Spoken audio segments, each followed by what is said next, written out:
Welcome everybody to episode 60 of the ADV podcast, 60. 60 on a nice round number.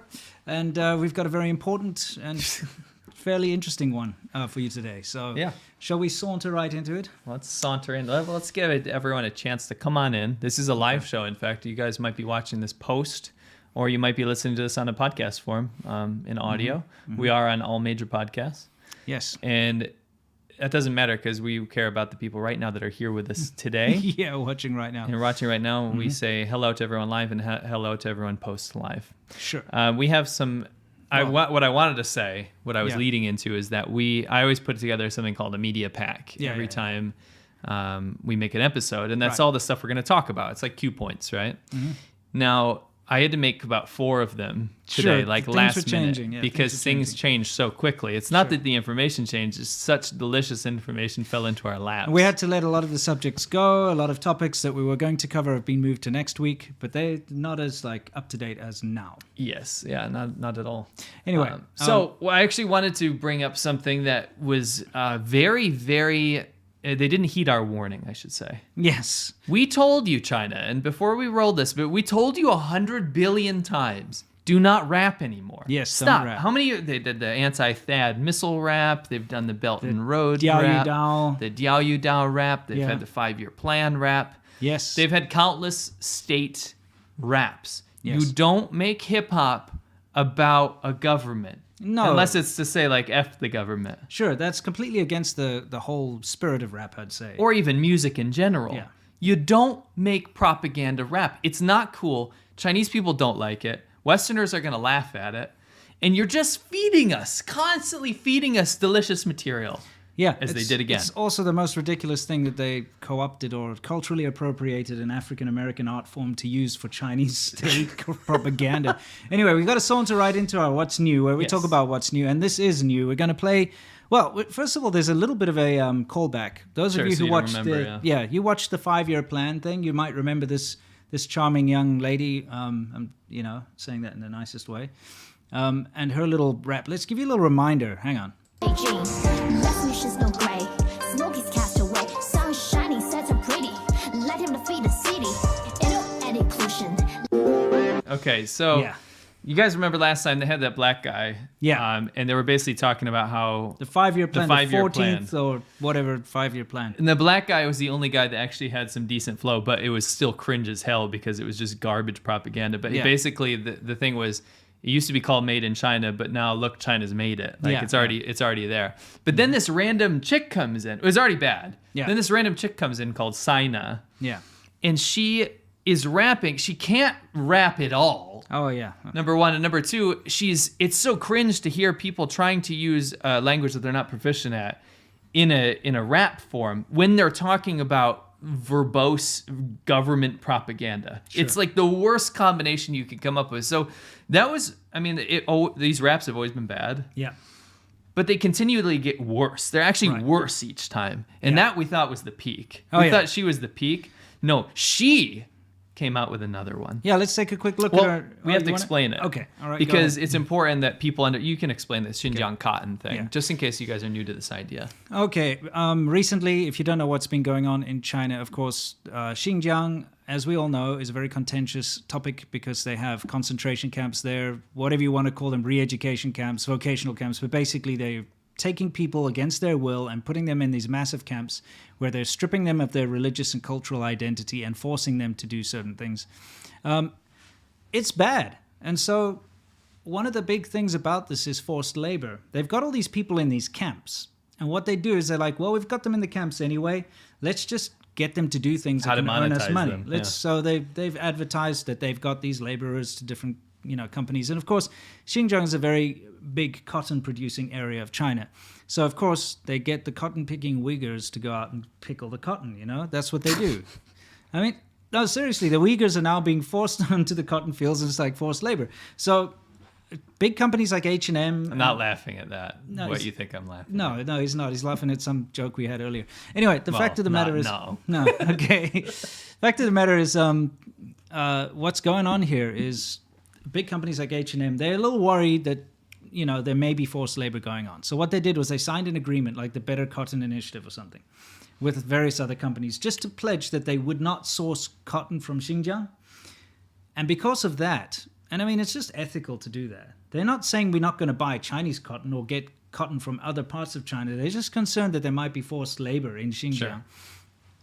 But of course, the Chinese government took this as a great opportunity to stoke nationalism. And they're like, oh, they don't support our China, we shouldn't support them. Everyone boycotted H&M and Nike and all these companies that signed that agreement. And so they went on this massive, massive propaganda push to show how Xinjiang cotton is so amazing. And they made these stupid propaganda videos of like happy Xinjiang people dancing around in traditional clothing. And they got foreigners to go up there and like Yeah. pick cotton in the fields and show that there's no forced labor. Yeah, It's look how amazing it is. But at the exact same time, of course, they pushed this whole narrative of how bad America was to get slaves to pick cotton like however many years ago. Right. Which is, of course, universally seen as a bad thing. Right. Being apologized for. I mean, universally yes. slammed everywhere. Of course, no one's saying that that was ever a good thing. But what they're saying is that it's a good thing in China and it's acceptable because America did a bad thing once before. Right. You know what I mean? It's a very stupid narrative. Right. Just, I'm sorry, I got to say something someone said live here. They said the video behind us is fake because there's not enough saturation. The ground is too brown. It's too brown. Yeah, it's Some true. good callback humor. Yeah. Anyway, what I wanted to point out is that it's funny because people thought this would be egg on China's face, so the CCP's face. Hey, you found out about our slave labor and our concentration camps. No, what China did was they always look down the barrel and they say, okay, this is what the West is accusing us of. This is what the rest of the world's accusing us of. Let's use this as an opportunity to stoke nationalism. Yeah. Yes, we support genocide. Yes, we support slave labor because guess what? At the end of the day, that benefits China, our China. We Han people. We are the supreme race, right? And if you don't support Xinjiang cotton and, you know, whatever, then you're just an evil person who wants to put China down. Right. And, you know, you're against China. So this is why you're seeing more and more unbelievably cringe-ass media come out of the CCP because they want to stoke nationalism. They also want to be hip about it. And it's literally like asking your parents to do a rap at church or something. You know, like those Jesus loves you terrible. rap type things, like rap it for Jesus. Yeah, cool. give I'm me that so Christian cool. side. Huh? Yeah, that kind of stuff. So you want to die of cringe, Yeah. but China keeps doing it. They double down on it. And Sina is back. The same woman that looks way too old to be some sort of like young pop star, by the way. And no offense to her. I'm not judging her looks. I'm saying that they pluck like obviously like party members or something to do this. There is something, I don't want to keep you guys waiting. You got to see this rap. Sure. Okay, so we're I just gonna wanted to hype it up a little. We're gonna let's have a little look at this rap. Sure. And then I got to tell you a little something after that about these so-called influencers that are now coming on social media. Let's take a look. All right, brace yourselves. Don't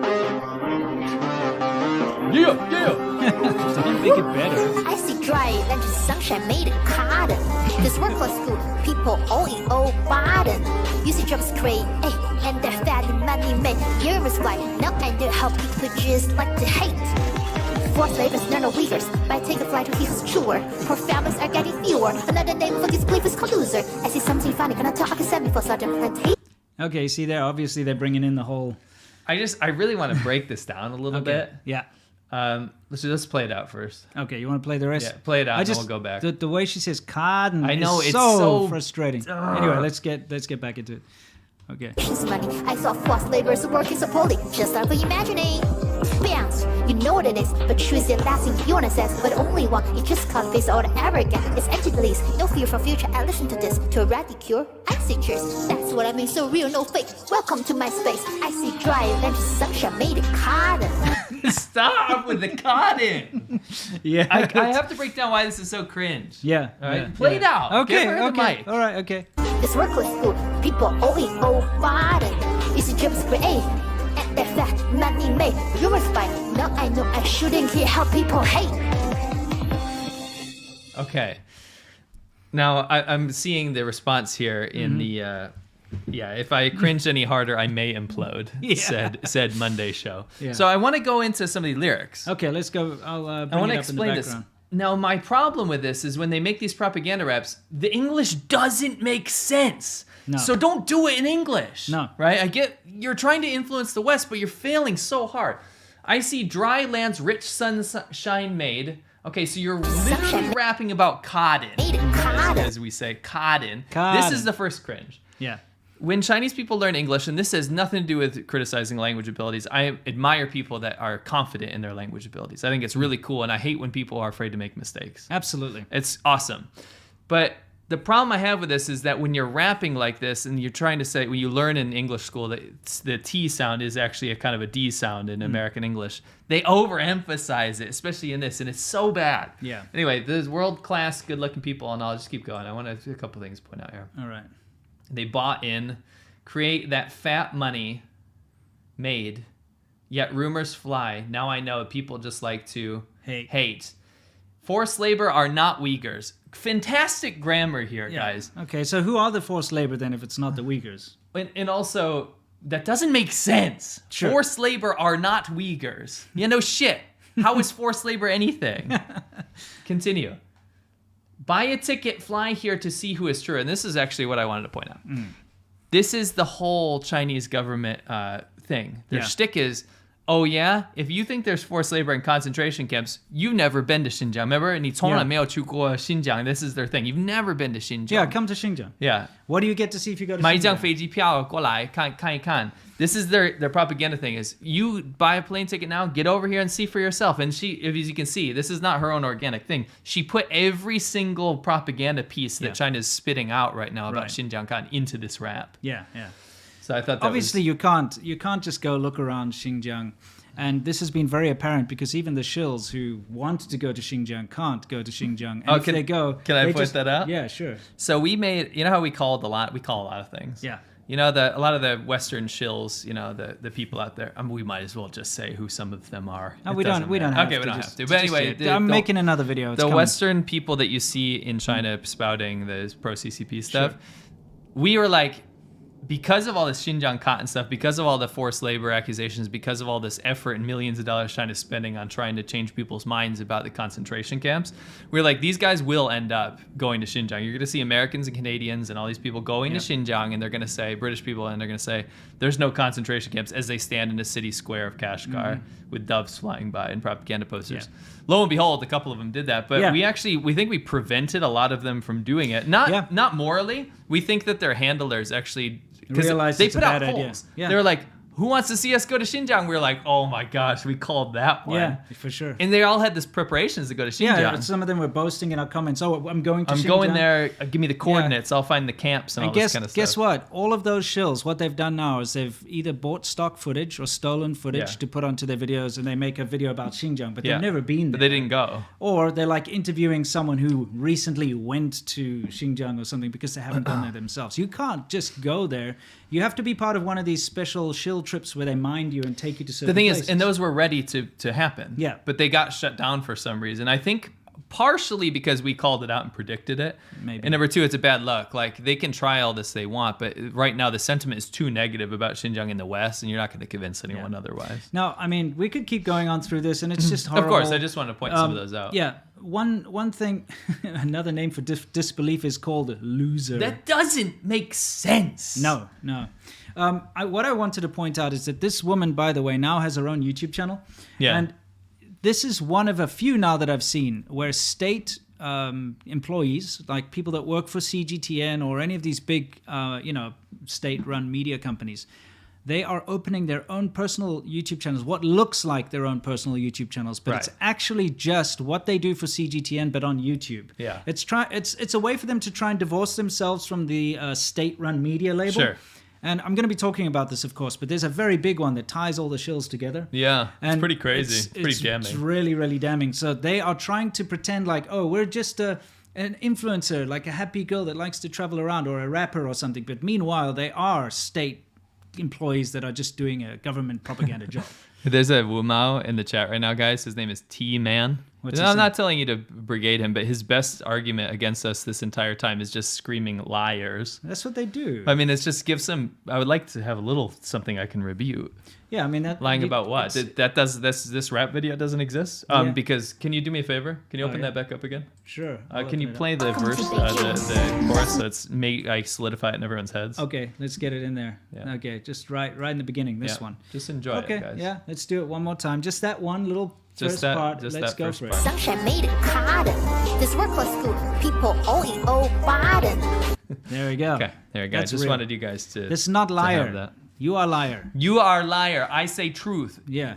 I welcome you. Come China, truth. That's what they say all the time to us. It's terrible. No, that's the number one comment. If you go to the shill channels, like the British or American dudes, in their audience is mostly these Chinese nationalist troll dudes. Mm-hmm. And you'll see some of the same names come over to our videos saying, you are liar, blah, blah, go home to your mother country. But anyway, their whole thing is, I like you. You say truth about China. Yeah, exactly. I welcome you. You are pure heart. You are pure heart. Anyway, we're going to go on now to the next thing. And this is really funny. Okay. Yeah. Guys, we're talking about a very high budget. We shouldn't spoil the surprise, should we? Well, we should say who the TF boys are. All right. Yeah. TF boys. You know how Korea has all those milk tea looking. What do we call them? This looks like a doll, like a living porcelain doll. Pretty boys with the swish hair, and they look like a porcelain doll. Sure. Now. We're talking about the male models types. Yeah. And they cry a lot on TV. Yeah, Korean dramas. But the boy bands. The boy bands we're talking about, and I don't want to piss off any K-pop fans because I'll be honest, the music's quite good. It's pretty well produced. I mean, there's a reason why K-pop is big in the States. It's good. It's pretty good. But no Chinese music is big in the States. There's a reason for that, and that's because their pop culture, is good. It has good influence because they're not restricted. Like in China, you don't get North Korean pop culture coming here either. Right. When you've got a restrictive, society that's very restrictive on creativity, all you can do is copy, and it's very bad most of the time. Well, I mean, okay, so here's the deal. The TF boys, this boy that you're going to see is part of the TF boys. Yeah. I mean, what do you think that stands for? Let's be honest. I don't know. It's definitely the fuck boys. But anyway. Tutti Frutti boys? Sure. Yeah. Anyway, they try to make their own rip-off of K-pop, basically. Yeah. So it's a Chinese K-pop band. Unbelievably shit, garbage pop music comes out of China. I'm sorry to say. It's pretty bad. C-pop is pretty bad. It is pretty bad. And anyway, now, they could improve. They could improve. Yeah. With Cotton coming out, I don't think there's any potential. But anyway, they're the biggest, and he is in an ad he's like a heartthrob amongst the Chinese. Now, keep in mind, C-pop isn't even that popular in China. You got to keep this in mind.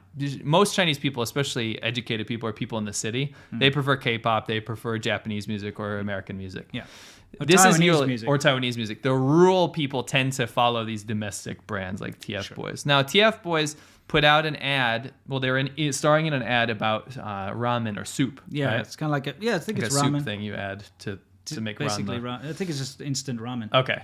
That doesn't matter. What matters is what you're about to see. Tell me if you notice anything wrong about this ad. And keep in mind, this ad aired. Yeah, this aired. This is aired. So let's watch this all together, this wonderful advert. Please, everybody, you got to tell us in the comments what's wrong with it.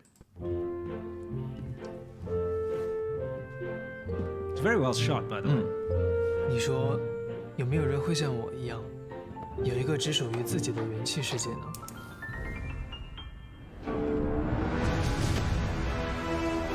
在这里，有我滚烫的梦想，四海之内，一切滋味都值得探索。有多时了？何推啊？出招吧！让自己元气满满，快走！勇往直前。哇，好爽快！听说你是来找我的。你可以征服天空。 大海主宰自己的天地，我的骨头。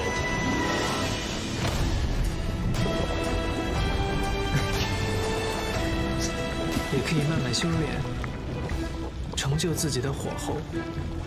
就像汤达人10余年专注，潜心慢熬这碗高汤。让你每一刻都元气满满。 Face white to his body. Anyway. Okay. Okay, let's go back to the. Everyone in the live knows that it was CGI without textures. Yeah. We have to show that. Okay, so for those of you listening at home, we've got a very high budget advert when it comes to the filmography. So you've got this very famous, singer. Right. Heartthrob guy that they've hired. He's busy preparing a meal. It's shot very well. The lighting's good. I mean, it's over filtered and it looks ridiculous, but it's very well shot. Sure. And then it goes to this computerized version, like a CG part where he's like floating in a river of broth with like vegetables coming out the water, but they didn't finish the computer graphics. So, There's no texture. Yeah, it's in the very early stages where you've just got the models and it's just gray.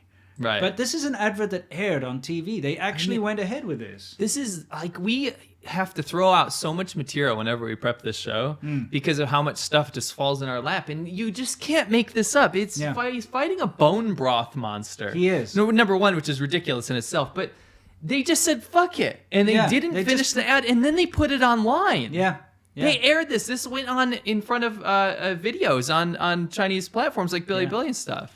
It's just ridiculous. I mean, you can see the concept. It would have looked pretty cool. I suppose, yeah. If you're into like vegetable, Alice in Wonderland vegetable bone broth bosses. Bone broth thing. Yeah, like look at all those vegetables coming out. But yeah, it's just kind of hilarious. I just can't believe the level of chabuduo. Yeah. Chabuduo is one thing. It's like if it was kind of shittily done. Remember like that one thing when they the actress got arrested? So they had to get rid of her in the show, and they just put like that, like, AI deep mapped fake. her deep Yeah, fake it's face. very bad. That's chabuduo. Yeah. But it's still a show. At least This they is- put effort into This it. is beyond chabuduo. Yeah.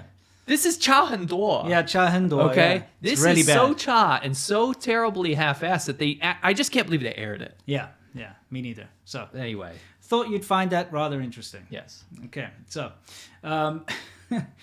yeah, is that the end of our what's new? No. Oh, we got something more. We always have more. Okay, let's see what we got more. I'm just getting past, I liked one of the comments was like, that's a very pretty Chinese girl. Anyway, yeah. Okay, guys, So yeah, let's bring this up. this is too This amazing. this is amazing. This right here.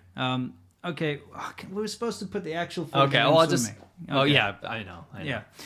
Well, I'm gonna make that. I'll put that on Sure. Instagram or something. I'm gonna do that because you wouldn't really understand this picture unless you'd seen the original footage Sure. of Mao Zedong swimming. Well, give everyone 10 seconds. Go to Google Images and type Mao swimming. But no, you want to see the it. video. Oh, the There's video's probably there's the best. videos. That's true. I do all that historical archiving of the historical footage for my videos, and there's a specifically good one where they have a very prolonged shot of him because he flounders on his side and uses the least amount of effort to kind of move forward in the water. But the way it looks, he looks like Jabba the Hutt in water. So some amazing artist. Yeah, this is G.K. Festerton. Yeah. Well, the reason that he did this is in the because last episode we talked about it, yeah. We were talking about Mao swimming, and we were like, how is that inspirational for Chinese people Yeah. to see this fat, literally looks like a naked dumpling ass Jabba the Hutt. fat Yeah. Jabba the, and I said, you look like Jabba the Hutt. Yeah. Swimming, and he actually made an artistic rendition. And I want to say, if you guys are not part of the subreddit, totally free to join over on reddit.com/r/ADVChina. ADVChina, yeah. The stuff you guys are posting on there is amazing. making our day every It's day. I'm so happy that subreddit is there now because Yes. it's just so much fun. All of you guys really down below. contributing. It's amazing. Yeah, links in the description. Yeah. Definitely. Anyway, so that's our what's new. Yeah. Maybe there's even more. I can't remember. Oh, I'll take a look. Let me do this behind the scenes here. You know what this shirt's made of? What? Do you know? Cotton. Yeah, actually, we do have something else in what's new. Oh yeah, this is interesting insight. Now, we quite often talk about how the education system in China is very heavily nationalistic. They spend a lot of time. In fact, even the military, they spend like up to 30% of their time studying communist thought and all that kind of stuff and Mao Zedong. Yeah. thought and stuff. When I used to teach in university, they had to go to weekly sessions for Mao Zedong thought, communist thought. I mean, it's a huge part of the education. You don't get that in the West. We don't have like a huge part of our curriculum is we must study capitalist thought. Sure. You have to go and read up on great capitalist leaders or some such nonsense.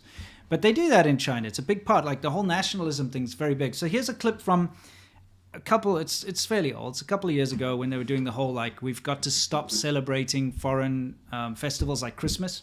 Yeah. Because, that's something that China's been very, very much against is, in China, it's a big thing, especially the young kids and stuff. They love Halloween and they love Christmas because it's a chance to celebrate and go out and get dressed up or do whatever, and they enjoy it. And I guess the bigwigs were seeing this and they were like, look, we need our Chinese identity to prevail. We don't want to see this Western garbage here. So they push this kind of nonsense in schools. We've got a clip of a classroom here which we thought you'd like to see, just so that you can get an idea of what's kind of going on. So let's get ourselves out of the picture here, and we're just going to play this clip for you very quickly. 坚决拒绝洋节，我宣誓，说中国话，吃中国食，说中国话，吃中国食，穿中国衣，用中国货，穿中国衣，用中国货，向中国式，守中国礼，向中国式，守中国礼，过中国节，做中国人。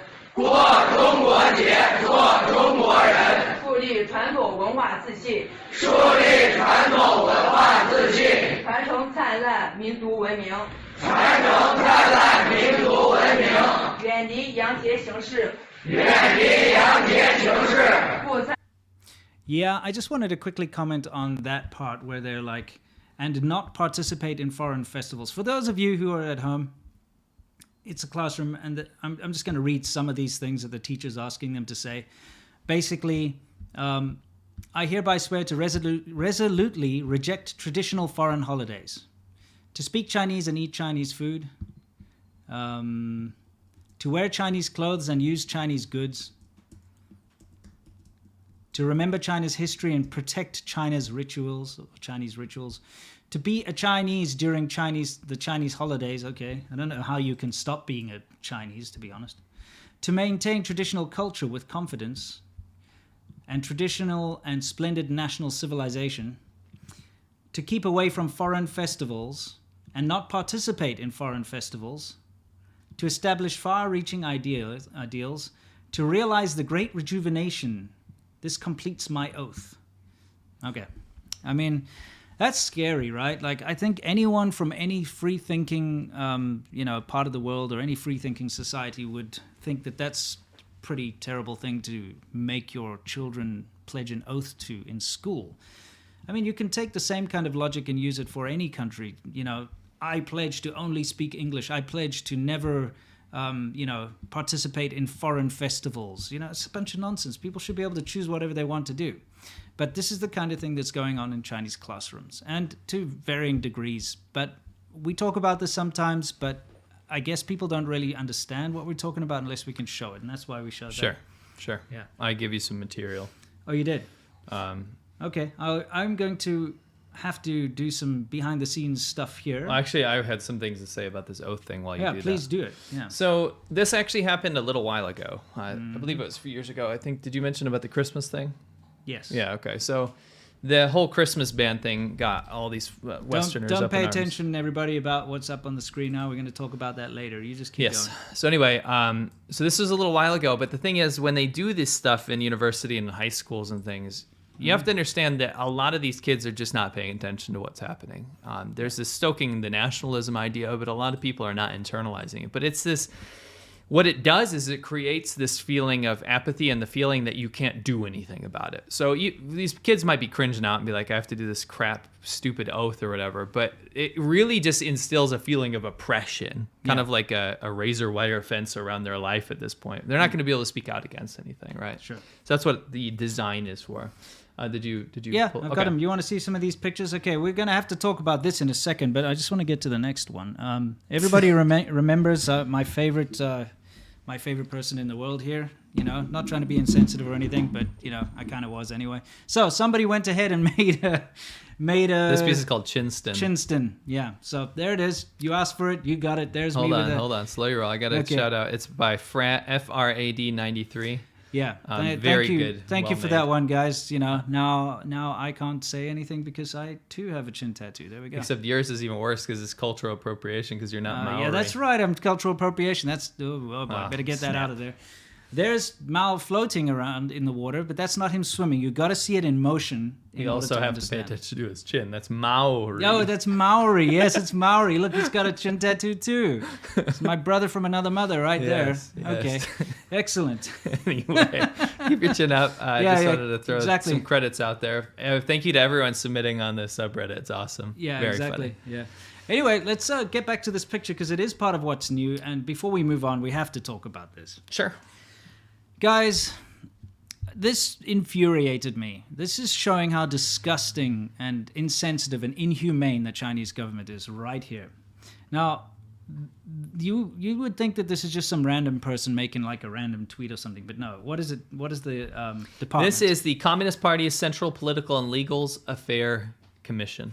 Now, this is their It's a Communist Party. official Weibo. Weibo is like Twitter, but for China. Yeah. It's their official Weibo that's got millions of followers. And just read the department again. It is the Communist Party's Central Political and Legal Affairs Commission, a big branch of the government. So it's a big branch of the government. They put out the so-called tweet or Weibo thing.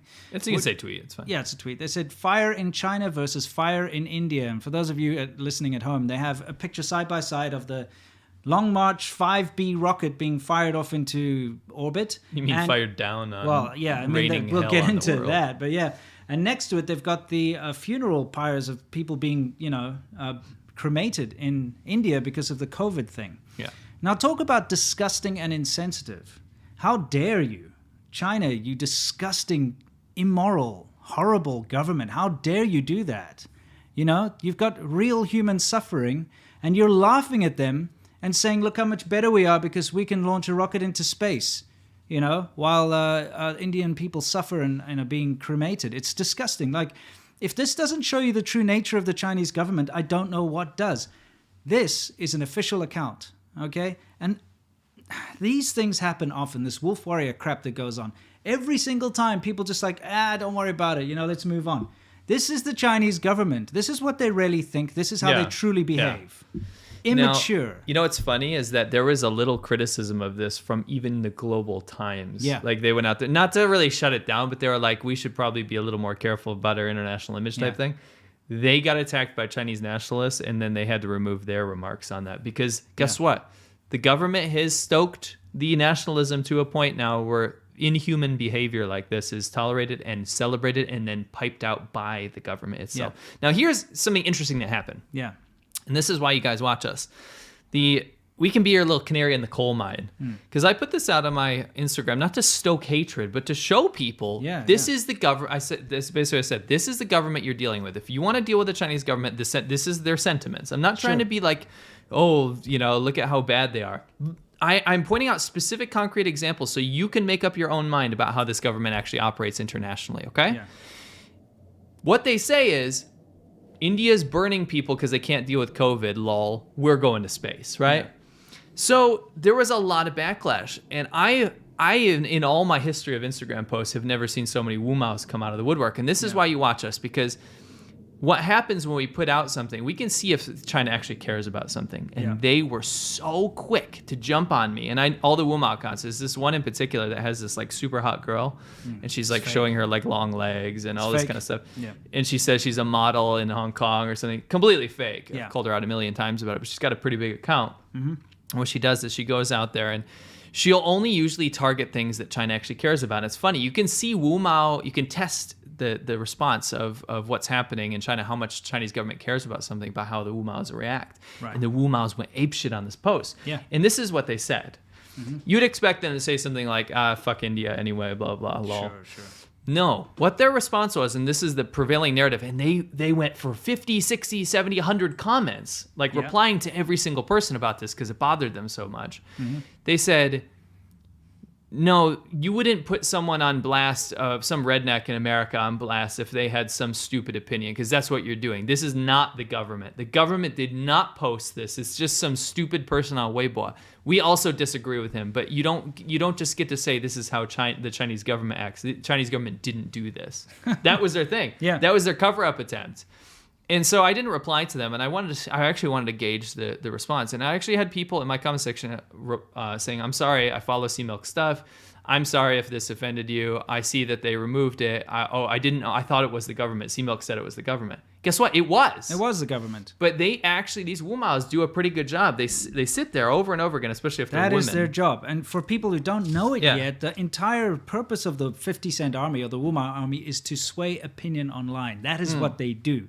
So they will go, and in the face of real facts, like that is an official account that tweeted that out, they will go and talk nonsense and lies and try to socially manipulate people to think that they've made a mistake, and they're like, oh, so sorry, was I insensitive or something like that?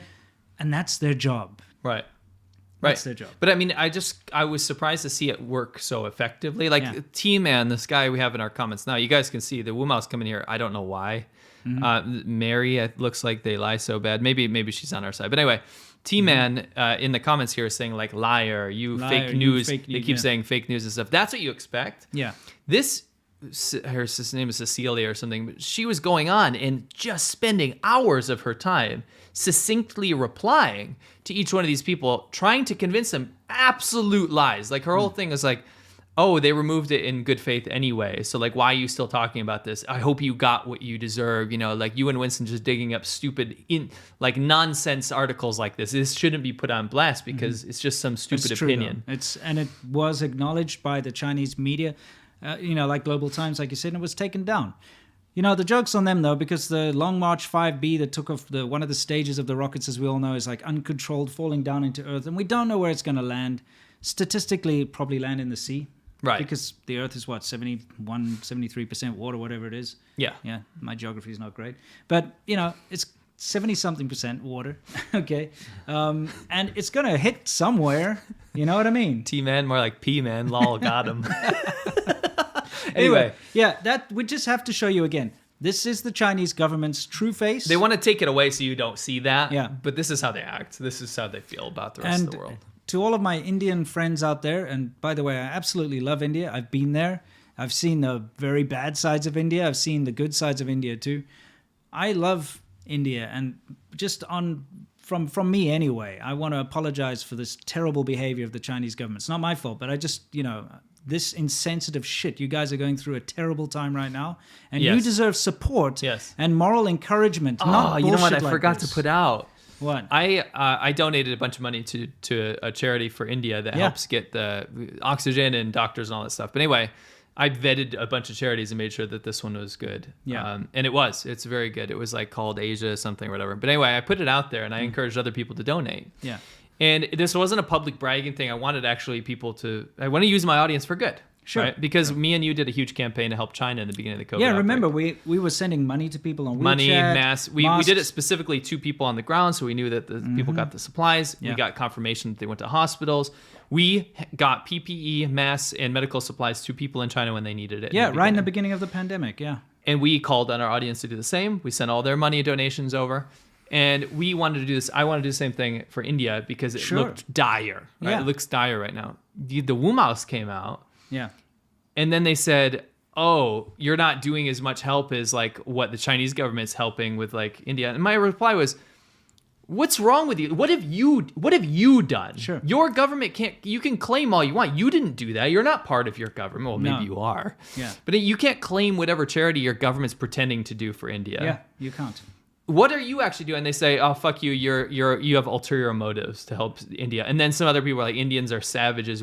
Chinese hate Indians anyway. And I was like, you gotta be kidding me, dude. Yeah. In this time of need, this is where you're gonna go. Well, we all know that there's a big conflict between China and India, and it's massive. You know, like the Indian internet, they hate China. The Chinese internet, they hate India. But yes, when people are in need, you have to put these differences aside and stop being so damn selfish, Can I say something interesting? Sure. This that we're talking about right now, they're trying to cover it up massively right now in China. Because even the Chinese internet, a lot of people thought it was in poor taste, right? Sure. Because turns out there's actually good people in China, Obviously believe it or there not. are. You just can't speak out. No. Now, the thing is, what I've noticed is that the Wumaos have tripled or quadrupled in the time that we've started talking about this. Yes. And you can actually see this. This is a lot, again, we're the canaries in the coal mine. You can see that people are very angry and upset that we're talking about this. They call it fake news, that this article never came out, it doesn't exist. You're seeing that in the live chat right now because they're very upset about this specific thing. And they follow our content right now live. To make Everybody, sure look what the Chinese government did. Look at this. Hey guys, this happened. 这是共产党，这是共产党写的。 Yeah. 看看 Look, 这个。 it's official. Chinese government posted this very disgusting thing. And it shows the true face Yes. uncovered of the Chinese government. Yeah. CCP unmasked. This is what they said. This is real. This was put out by the Chinese government. 你 Look 们 at 没有 this. 面子。你没面子。 Yeah, exactly. 丢脸的多. Yeah. The Yao Ming, whatever you want to say. Anyway, okay. Yeah, sorry.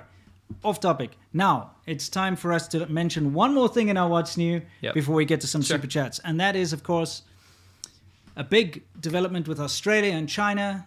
And China has indefinitely suspended, high-level economic trade talks with Australia. Yay! It's about time. Because apparently Australia is too much of a wimp to do it themselves. So let China put that forward and say, screw you, Australia. And so Australia has to say, hang on, maybe we shouldn't have been dealing with these guys in the first place. Right, correct. You know what I mean? So it's a good thing. This is a very good thing that's happened now. Because Australia, you survived this long by yourself. You're a fantastic country, very strong people, right? Fantastic, beautiful country. I've got family there. You've entered into this deal with the devil when it comes to China. You've been stuck and been China's whipping boy for how long now? And they've just come in and taken what they wanted and bought you up. And you belong to China and you let the Chinese flag fly above your police stations. You terrorize your own populace in favor of China. And, in order to curry favor with China, the poor people that have tried to escape away, the Uyghurs and the Hong Kong refugees and the just Tibetan, doesn't matter, whoever has left China to try and get away from this, you have now allowed China to terrorize them in your own country. You have dealt with the devil long enough. Now the devil's burning you, and now you realize that was a bad mistake. And I'm very happy that this is happening because I want to see Australia stand up to China and stop being the whipping boy, Or the gum on the bottom of whatever China's happened shoe. to Crocodile Dundee? you know? For sure. This Anyway. is when next time on Winston addresses an entire country like he's talking to a person. I'm guilty of that as well. Absolutely. Anyway, It's fun. It's one of my heroes growing up, That's the thing. What do you think these flags are made out of? Cotton. No, that's definitely synthetic, dude.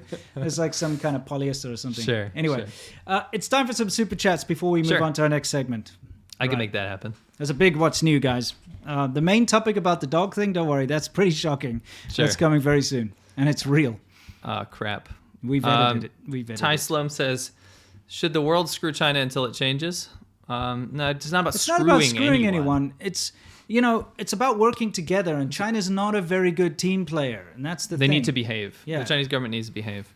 Ty Slum, how do you feel about China canceling Australia? We just talked about that. Akosha says, awesome to know you guys like K-drama if you have time. Well, I like K-drama. That's not Winston. I don't like watching men cry. My Sassy Girl. It's a romantic comedy. I'm currently watching Vincenzo. It's cool. It's about like a mafia dude. Okay. Saptarshi Sengupta. India's poverty and inequality is portrayed in China as a failure of electoral democracy for the CCP. That is correct. That's what they always say. Mm-hmm. To legitimize itself before its own people. I'm enraged at the blatant racism perpetrated by the CCP. Absolutely. It's no good. As you should be. And again, direct that at the government, not at the people. Every single country has its own challenges to overcome in different ways and, different societies and religions and stuff like that. And it just so happens that the CCP has taken great advantage of everything that's been given to it, right. Real Witch says, I argued with Wu Mao and I decided to dig a little deeper. I discovered a scary network of about 300 fake Hong Kong women. Wu Mao accounts scary. Yes, and the reason they choose Hong Kong accounts is because it's more believable. They know Westerners will believe a Hong Kong person over like a mainland Chinese Wu Mao account, Correct. right? And then the women in particular. You should see all these. I go on TikTok when I see these propaganda accounts with women, like run by women. These Western men think they're actually run by Chinese women. Yeah, absolutely. It's just some dude in a basement. It's like the honey trap video I put out. It's very simple what they do. They know that they're going to have more clout if, first of all, they say they're from a country outside of China. So they very often say, me as a Taiwan as or Hong a Kong, European, or me as a... they always say that. I am a Ukrainian. I am a whatever, like Sure. as long as it's not Chinese. Anyway, you should see the comments on there. Like, Yeah. oh, I'm sorry. I thought, what I've learned in America is wrong. Sure.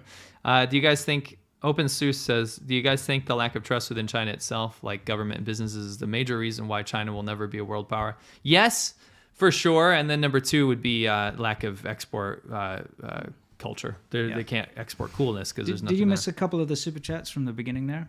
What do you mean? Just Why? want to see this particular one. This one. Did we miss this one? I'm working on it's coming down? Oh, okay, sorry about that. T Neeks says, what do you think it will take for the Uyghurs to be freed? International intervention at that point. Yeah, honestly, it's a tough one because China's not going to free them. They're going to keep doing what they do. That's unfortunate. Dan Cacciatore says, thank you very much. That's very generous of you. Here's some money for Winston's chin tattoo. If he doesn't like the Maori design, maybe a Pontiac Firebird. I would literally never hang out with you again. Imagine I had that Firebird over here. It would be terrible. Wow. Yeah, I mean, it would look like a Maori chin tattoo. It would very much. Very sort of similar. Yeah, it's got that kind of look to it, you know. It looks like it's I don't know who came up with it, but it does look very sort of like traditional Native American or something. It's got some kind of vibe to it. Right. Yeah. Let's just rip through it real quick. Okay. A nonprofit organization, Egofish Japan, says, hope you and your families are staying well. Thank you. Sir Panda Simp 69, Vincenzo fan here too. Winston, try it. It's a very good show. How many men cry in it? No, it's not like that. Oh, it's not? It's not like that. It's just a show from Korea. It's not like a... I mean, you know I've seen good movies, like I said, like Old Boy or... It's like that. You know. It's like that. Okay. Yeah. You It's still about a haven't Korean just- dude yeah. that was adopted into Italy. Okay. Right? And he joins the mafia because it's Italian mafia. And he speaks fluent Italian and everything. Okay. But then he gets revenge there and then moves to Korea and does his business there. It's cool. Sounds like a pretty good plot. Yeah. What do you do? Last one, Frank Tupling. Did you guys catch a story about the Russian dude stuck in a Chinese talent show? Yeah, we did. We were going to put it in, but we have so much material. Yeah. No, missed that gem of a story. Would be interested in your thoughts. Yeah, we'll definitely add it in next time. Yeah, we could put it a little blurb. Sure. So, guys, it's time for us to move on to our main part of the show, which, of course, is Soft Power Hour, where we talk about how the Chinese government is using media and social media, various other ways, to change your mind, basically. Right.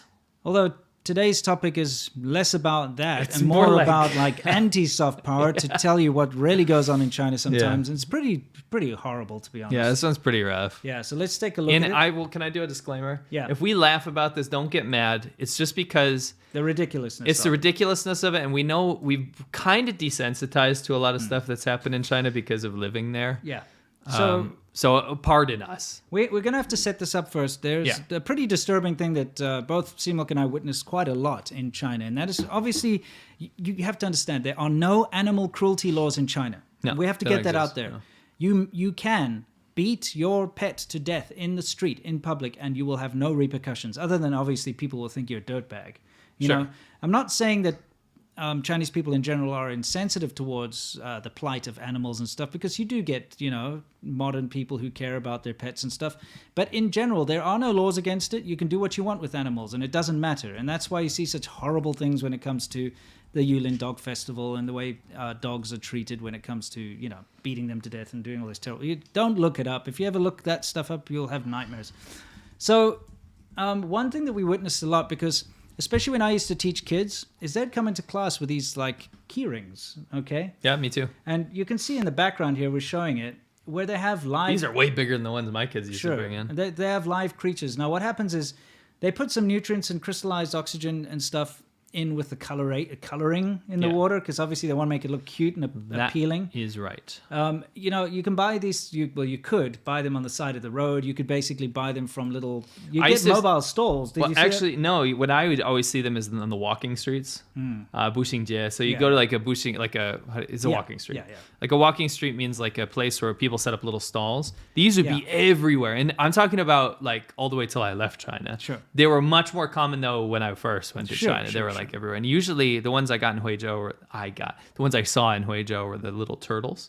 There were little turtles inside these little bags, and then a little goldfish. I never saw these salamander ones. Oh, the newts. I used to see those a lot. Oh, okay. And I remember the children would be throwing them around, and they would be like, "不要玩死他," which means don't play him to death. Play with him until it dies. Play with it to death. Yeah. It's kind of horrible as somebody from the West to see this in front of your eyes. You know. So for those of you at home, they're basically colorful bags filled with like a little pouch filled with water, got a live creature in it with some sort of like nutrient to keep it going. Now, in fact, there's a sign here that we can translate for you. There we go. You wanna hit that up? First, we have to say, it says Taiwan Mo Yu, which means Taiwanese small magical fish, but actually it's got nothing to do with Taiwan. Using the name Taiwan or Japan or whatever in front of a product in China gives it legitimacy. It makes it sound like it's it's an imported cool thing. It's kind of got that prestige of being from a more developed country or a more developed place. It's kind of the same way a lot of Americans feel about import cars. They'll be like, "Oh, look, a Porsche." So classy. this is what happens is that like China hates Taiwan so much and hates Japan, but you'll see them put Taiwan like made in Taiwan stickers, made in Japan stickers all over everything, because in reality they know it's better marketing. Yeah, well, they also know because it's better quality, those products that you get. Please get in your head, this has nothing to do with Taiwan. No. Complete bullshit lies. Obviously these pets don't come from Taiwan, and Taiwan has very strict animal rights. go to jail if you you would did go to this jail if in you did this Taiwan. in Taiwan. Yeah. Very stricter than the U.S. animal rights laws in Taiwan. I mean, when you're there, you literally see all these like charities to help stray dogs, and you have these ridiculous situations. You know, we kept filming those people walking around. It's hot, and they've got little fans to keep their dogs cool. Sure. And, you know, they love animals in Taiwan a lot. Another thing that the reason you can tell it's mainland China, number one, is that we've seen it. Number two, this is in simplified characters. In Taiwan, it would be in traditional. So let's read this for you. It says 最神奇的宠物, which means like the most like godly, like blessed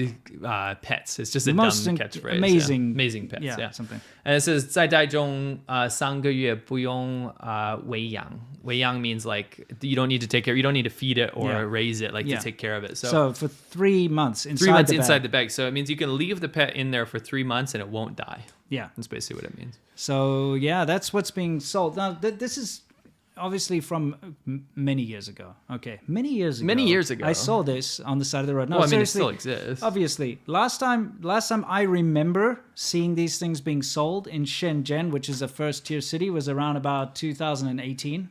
Yeah. You know? I saw them in 2018. Yeah, and whenever you go to little festivals and stuff, you'll see, you know, like here you got little goldfish and turtles in these. It's also just like a little toy, you know, it's for kids. They sell like little pets, like rabbits and stuff too. Yeah, they do, but not in the bags. Yeah. So anyway, just to give you a bit of a backstory, which might very cheap help you understand what this thing we're about to talk about is. Yeah. So you guys might be somewhat horrified about that, but this is where you'd think like there'd be progress. Sure. So people get all pissed off about these. Most Chinese people didn't care about like the bag animals.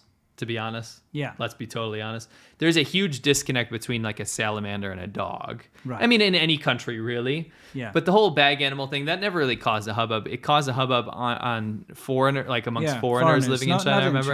And I remember a lot of foreigners, they used to go there and buy them, and then they'd set them free. And I was like, dude, some of these animals are not supposed to be released into this area. No. Like Brazilian turtles should not be released into Chinese ponds. No. But anyway, that being said, it's instead of being better, like getting better about animal rights, it just got worse from this perspective. Sure. Because I kid you not. Mm-hmm. You know what a blind bag is? A blind bag is like when you buy something like a Pokemon blind bag, you'll get random Pokemon cards. We call them lucky packets in South Africa. It's kind of, you buy something, you don't know what's inside of it, you know, but you buy it and it's got different knickknacks, different toys or sweets or something. Now in China, on Taobao is China's eBay. Yeah. Or Amazon, I should say. It's more like Amazon. Yeah. Because it's a conglomeration of sellers, really. Right. It's more robust than eBay. Anyway, they had blind bags, but blind boxes for dogs and cats. Right. Meaning that you could pay, and the prices went all the way down to $9.99, which is about $2. $2, yeah. $2.50, $2. Mm-hmm. And what happens is they'll send you a box in the mail. With a random pet inside. With a dog inside, right? A dog or a cat. Yeah. And you have the chance to get like a purebred dog. So you can get a teacup poodle. What are those little brown dogs called? Teddy dogs. Oh, I hate those things. Freaking what am I saying? Pomeranians, golden retrievers. Yeah. You have a chance. So it's kind of like gambling. They've added a gambling like Pokemon, got to catch them all kind of a thing to this. It's like you get to like basically pay the small amount of money. We'll send you a random dog in a box. Right. And you know, if you're lucky, it'll be a purebred. Right. But it's probably not going to be. It's probably going to be mostly just mutts or whatever. Well, here's the deal, though. Mm-hmm. They keep a lot of these shops to compete with each other. The initial ones were obviously selling mostly Tugo. And Tugo in China means a mutt. Yeah, right? just a farm dog, like a local dog. Dirt dog. Yeah, dirt dog, earth dog. Dirt dog. It's just a dog that you'd find. You'd be like, we have some Tugo. It means I don't want that crap mutt thing. Yeah, that dirt dog. So the initial ones would be selling dirt dogs, right? Right. You get dirt dog after dirt dog puppies come in the mail. Yeah. And nobody really gives a shit about this, but the chance is gambling elements enough to get them excited. But the other competing shops that were a little more expensive, they would say, well, Mameo Tugo, we don't have dirt dogs. We don't have dirt dogs. We only have purebred dogs, and they list the breeds that you're gonna get. Now these are coming from puppy mills, which you've been in the countryside with me in China. You ride out there and there's these horrific puppy mills, these screaming, barking dogs everywhere. Terrible. They're breeding these like en masse. Yeah. And they have so many birth defects and all this kind of stuff, and the conditions are terrible. It's very bad. But anyway, the idea is you pay a little bit of money, they send you one of these, and some of them allowed returns, like no questions asked, and eventually they said no more returns because it's harsh on the dog, right? Well, I mean, look, at the end of the day, you have to understand how these dogs were sent out. They were just sent out in the regular mail. Okay. Well, you can show. I have some material. Yeah. And what wanted to show. what do you think happens that, by the way, it's countrywide as well. Yeah. So what do you think happens if you put dogs in a box that are not properly ventilated, not properly We set have to up? censor it, obviously. Yeah, They don't die. worry. Don't worry. We didn't show anything disgusting here because, you know, we're nice people. But what do you think happens if you put these animals in these tiny little cages and you send it across the country? Right. You have to Takes days. understand. Yeah, it takes days. And on top of that, the way the Chinese postal and delivery services work, things get chucked around a lot. You have to understand the harsh climates in China. You get incredibly hot and humid down south, and you get freezing, ice cold, and they're not in temperature-controlled vehicles or anything. They're just stuck on the back of a truck or on the back of a little motorbike thing or whatever. So obviously a lot of these pets were arriving dead. I mean, because they're just abused and go through this horrible journey to get there.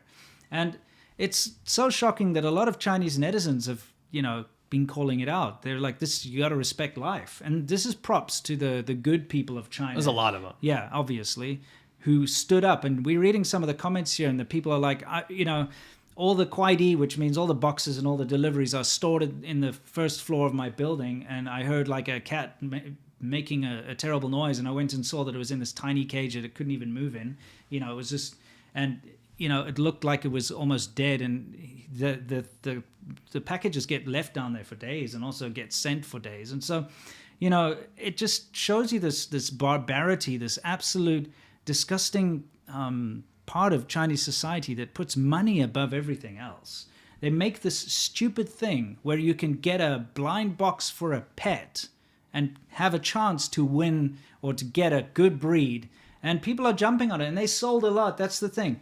The first like webpage sold like 5,000 or something at the time of this. The next, So the ones that Yeah. cost about $5, they Yeah. sold 5,000 pieces, and then a competing shop. Not to Yeah. cut you off. Yeah. No, go for it. The competing shop that dropped the price down to about $1.50. Yeah. They sold 6,000. So that the lower they dropped the price, the more pieces they were selling. Yeah, so you got to understand, like thousands and thousands, and of course they must have sold a lot more since that, you know, since we read these bits and pieces. But thousands and thousands and thousands of little puppies and kittens and whatever other random animals being stuffed into a box and posted across the country in horrible, harsh conditions, and a lot of them dying along the way. I mean, this is not how humans behave. This is not humane. This lacks all compassion, you know? And this is an unfortunate side effect of what the Communist Party has done to China over the years, you know? It's very difficult to find people that have true, real, outward compassion towards animals and strangers and so on. It's because people are so defensive, because they've been beat down so much by this terrible government that has made it all about, you step out of line, we're going to deal with you. So people don't want to get involved. You can watch my videos about China's biggest societal problems, where they've done social experiments in China about kidnapping a child in front of people. No one lifts a finger. You know, people, you hear about it and you've seen the footage of kids getting run over and stuff. No one steps in to help. You know, it's a huge problem, and it's a nasty, nasty dark side of China that, you know, nobody wants to acknowledge and nobody wants to actually see. But you see this, and you can very clearly categorize it into that nasty dark side of China, you know? Yeah. So. I mean, again, not enough props can be given to the people that spoke out. That's why we know about this. The people that speak out are amazing, and especially in China, it's so difficult to go against the grain, you know? It is. Thankfully, the problem is the market for this is so large. Yeah. Who's endorsing this? It's the people buying it, you know? Right. And I like the people that on Weibo that went out of their way to say, like, do not support this business. We need to take this down. Yeah. And I think, like, with enough, honestly, China just needs to lose face. With the people like us talking about it enough, it will go away. Yeah. And that's the only way to make things stop in China, and I've said it before, is to make the people that are doing these bad things in China lose face. And whether it's the government or it's nasty individuals like this, these so-called entrepreneurs that do this, you make them lose face, and that's when they stop. If they do not lose face, they will not stop. That's the Chinese way. The only way people will feel sorry for their actions is if they lose face. Otherwise, they just, see, I got away with that. I'm great. I'm going to continue. Right. You know what I mean? Correct. So these blind dog seller, horrible scumbags, you know? Holy crap, seriously. If I could tell you the stuff I saw when I went to go film Yulin, the dog meat festival, I mean, that was enough to mess me up for life. But then when you see this kind of stuff on like an industrial scale, it's like it's worse in a lot of ways because that's an isolated festival. Yeah. This is like en masse. You know, it's just pretty messed up. I gotta ask my buddy, my pal Gerard, what he thinks about. Gerard, are you watching this? Do you love this dog? This mistreatment of dogs? I thought you like dogs. What are you endorsing this? I'm Gerard? sorry. I have to put him on blast for a second. Okay, sure. This guy, one of these YouTubers, his name is what is his name? Gerard van der Merwe. I know what's his YouTube name? It changes all the time, but it's Jerry Good. Oh, Jerry Good. Yeah. He's like a CCP shill guy. Yeah. He's like full on. Terrible. Anyway, he came. I don't pay attention to these guys usually. The reason I noticed is last time he was spamming our chat when we were live. And he was saying, we were talking about Xinjiang. So obviously he went in there to go say like there's no genocide in Xinjiang, you know, one of those typical tanky. He's not even tanky. He's just like pro CCP to defend his lifestyle. He wants to smoke cigarettes and drink beer. Mm-hmm. Anyway, this guy, South African dude, he comes in and he goes, I'll go to Xinjiang. Yeah. And I will live debate you. So our subscribers, you guys right here in the live chat, you go to the coordinates. I'll send you the coordinates, right? Sure. To go see the camps. You can go there. If you're actually going to go to Xinjiang, go visit the concentration camps and get the truth. And he goes, send me the coordinates. And they're like, we already did. We already put it on your videos and stuff, right? Yeah. So anyway, he comes in this video last time and he goes like, you know, I'm going to go to Xinjiang. Or it was a couple weeks ago. I'm going to go to Xinjiang and I'll debate you guys live on the ground in Xinjiang. Yeah. Turns out he didn't go. No.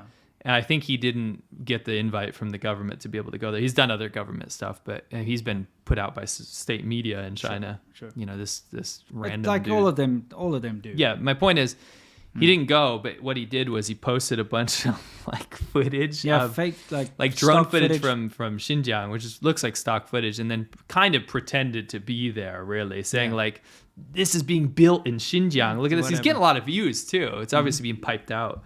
But it was just kind of funny that in the end he didn't end up going to the coordinates to debate us because he didn't get the invite. Anyway. Yeah, I mean at the end of the day, I'm curious what is he to say about the animal abuse? I think for all of the CCP shills out there, like you should at least be able to stand up and say that this kind of stuff is bad. And I'm just bear with me for a second here, guys, because I get a lot of this from people out there when I've done my videos about the dog eating stuff in China, and I don't actually have a problem with dog meat being eaten. Let me put that out there. And this is what a lot of people say. They're like, who cares if people eat dogs? We eat cows and pigs, and they've got like, you know, personalities too or whatever. It's not the argument. It's not about the meat. It's about the treatment of the animals. And anyone out there who wants to stand on their high horse and say, you're a hypocrite, you eat a hamburger, so, you know, you shouldn't like talk about other cultures eating different kinds of meat. Do yourself a little disservice and Google what happens to dogs in China when they're prepared for cooking. So it's horrendous, you know, because of the beliefs that torturing the dog to death makes the meat taste better. They are treated in the most inhumane, disgusting ways possible. When a hamburger is prepared, of course, not the best thing in the world, but you're not blow torching the cow to death, skinning it alive, purposefully murdering it in front of other cows to see, and making it suffer the maximum amount. You know, that's the difference, is the treatment of the animal before it's killed. So for all of you guys out there on your high horses talking about there's nothing wrong with eating meat, change my mind, you know, dog meat. There is nothing wrong with eating dog meat if you're going to go that route, but you have to understand it's the way in which the animal is killed. And the way in which dogs have been bred to be human companions makes it even worse because they can express emotions like other animals can't. And they know what's going on. So watch that stuff if you're one of those guys. If you're not one of those guys, please don't watch it. It's awful. You don't ever want to see that stuff. It's just disgusting. Jonathan Fediccia says, are Hong Kong companies going to go under CCP control soon, or are they now? I mean, in a way, everyone's beholden. Yeah. Kendra, I was given a presentation topic at university regarding the positives of the Sino-South Korea relationship, but having trouble with my Chinese bias. Any tips? The positives between the cooperation is... I mean, trade, right? Trade and a massive consumption of South Korean media within China. It's definitely affected Chinese culture. like in a major way. Oh, of course, just the styles. Look at the TF Boys wouldn't exist if it wasn't for that. And the fashion and makeup and music and everything. I would definitely err more on the I'd say the economical side of things as a positive there, right. you know, and also just they're beholden to each other in many ways. Yeah. So that's what I do. ACS99, love you guys. Stay safe. Forrest Grump says, do you think that the proposed vaccine passports proposed in the West could morph into a social credit system like the CCPs once it's in place? We have no control over what other criteria they will add to it. I have a very interesting and very straightforward thing to say about this. If a government proposed a vaccine passport saying that you, the government, are now under my control and you can't do anything without this, I'm fully against that. If it is a private business, let's say I own a jumpy house that kids can go to, right? And I say as a business owner that you have to have something to prove that you're vaccinated to be a patron at my business, that is totally fine for me. I think that's totally fine. A private business should be able to do whatever they like with their customers, and especially if it's health related. If I as a business owner think that's okay, then that should be fine. I think a lot of people have turned this into a government thing when it's not that case in the US yet. Sure. The reason I'm interested in answering this is that I think that people misunderstand the fact that getting a COVID-19 vaccine is not really any different than what you've already been vaccinated for. You can't go to American public schools unless you've been vaccinated for certain things. I think a lot of people don't understand that they forgot when they were kids, they've already been vaccinated for polio and all these things. Sure. Just because it's a new virus doesn't mean that it's not real, okay? You got a polio vaccine because polio was dangerous, and it was in our best interest, our government interest and people's interest, to stop polio. Sure. That's life. COVID-19, and this might be a bitter pill to swallow, it's real. It's a real thing. I've been in the emergency rooms. I've seen it. Look at what's happening in India right now. I actually get really pissed off when people are saying, don't believe India's hoax. Like, these people aren't dying. Stop, okay? It's a real thing. We get vaccinated for things. We get hepatitis vaccines. We get vaccines for viruses and diseases because it stops them, right? So a vaccine passport given by a government, I think if it was a mandated thing, that's not necessarily something I could get behind. If it's something that people can choose to have, and it can get you access to things that people also are in line with in their beliefs, that's totally fine. Yeah. That's my perspective. I mean, look, in China, they made it mandatory for everybody to have that QR code on their phone. And you couldn't go, anywhere without it. You wouldn't be able to leave your compound or go into the shopping mall or whatever. Sure. And that's when the government tells you what to do and they implement it like that. And that's what I think a lot of people are afraid of, is that level of control. I think that's a very it's a politically convenient thing to make these assertions. I see this all the time. Both Winston and I are neither far left or far right, but we'll see is both extremes latching onto different ideals. Sure. You'll see really far left people praising China for their handling and all this kind of stuff. You see the really, really far right people saying that this is government control, mind control garbage, and it's going to put you in prison, right? Sure. It's neither of those things, right? China's response to this, the way that they're doing it, full government control, QR passcode and all this kind of stuff, limiting you from doing anything without it, is full government control over the situation. I'm not referring to that, and I don't think anyone's proposing that, to be totally honest with you. No. We'll have to see where it goes. I feel like the kind of people that are making the biggest stink about vaccine passports are the kind of people that don't actually own passports. That's a very, very well said statement. I really feel like that's... I hope people can look more into how this actually would be proposed. But anyway, okay. Cool. Let's just do this guy because it's very generous. Corn Pop. Oh, thank you, Corn Pop. Thank you. Wonder if it's worth watermarking your videos or the central place to find your content if YouTube eventually does take your channel down. Thanks for the content. We're on Odyssey. Yeah. As a backup. This channel is not... Is it? It might be. Oh, we might have to set that up.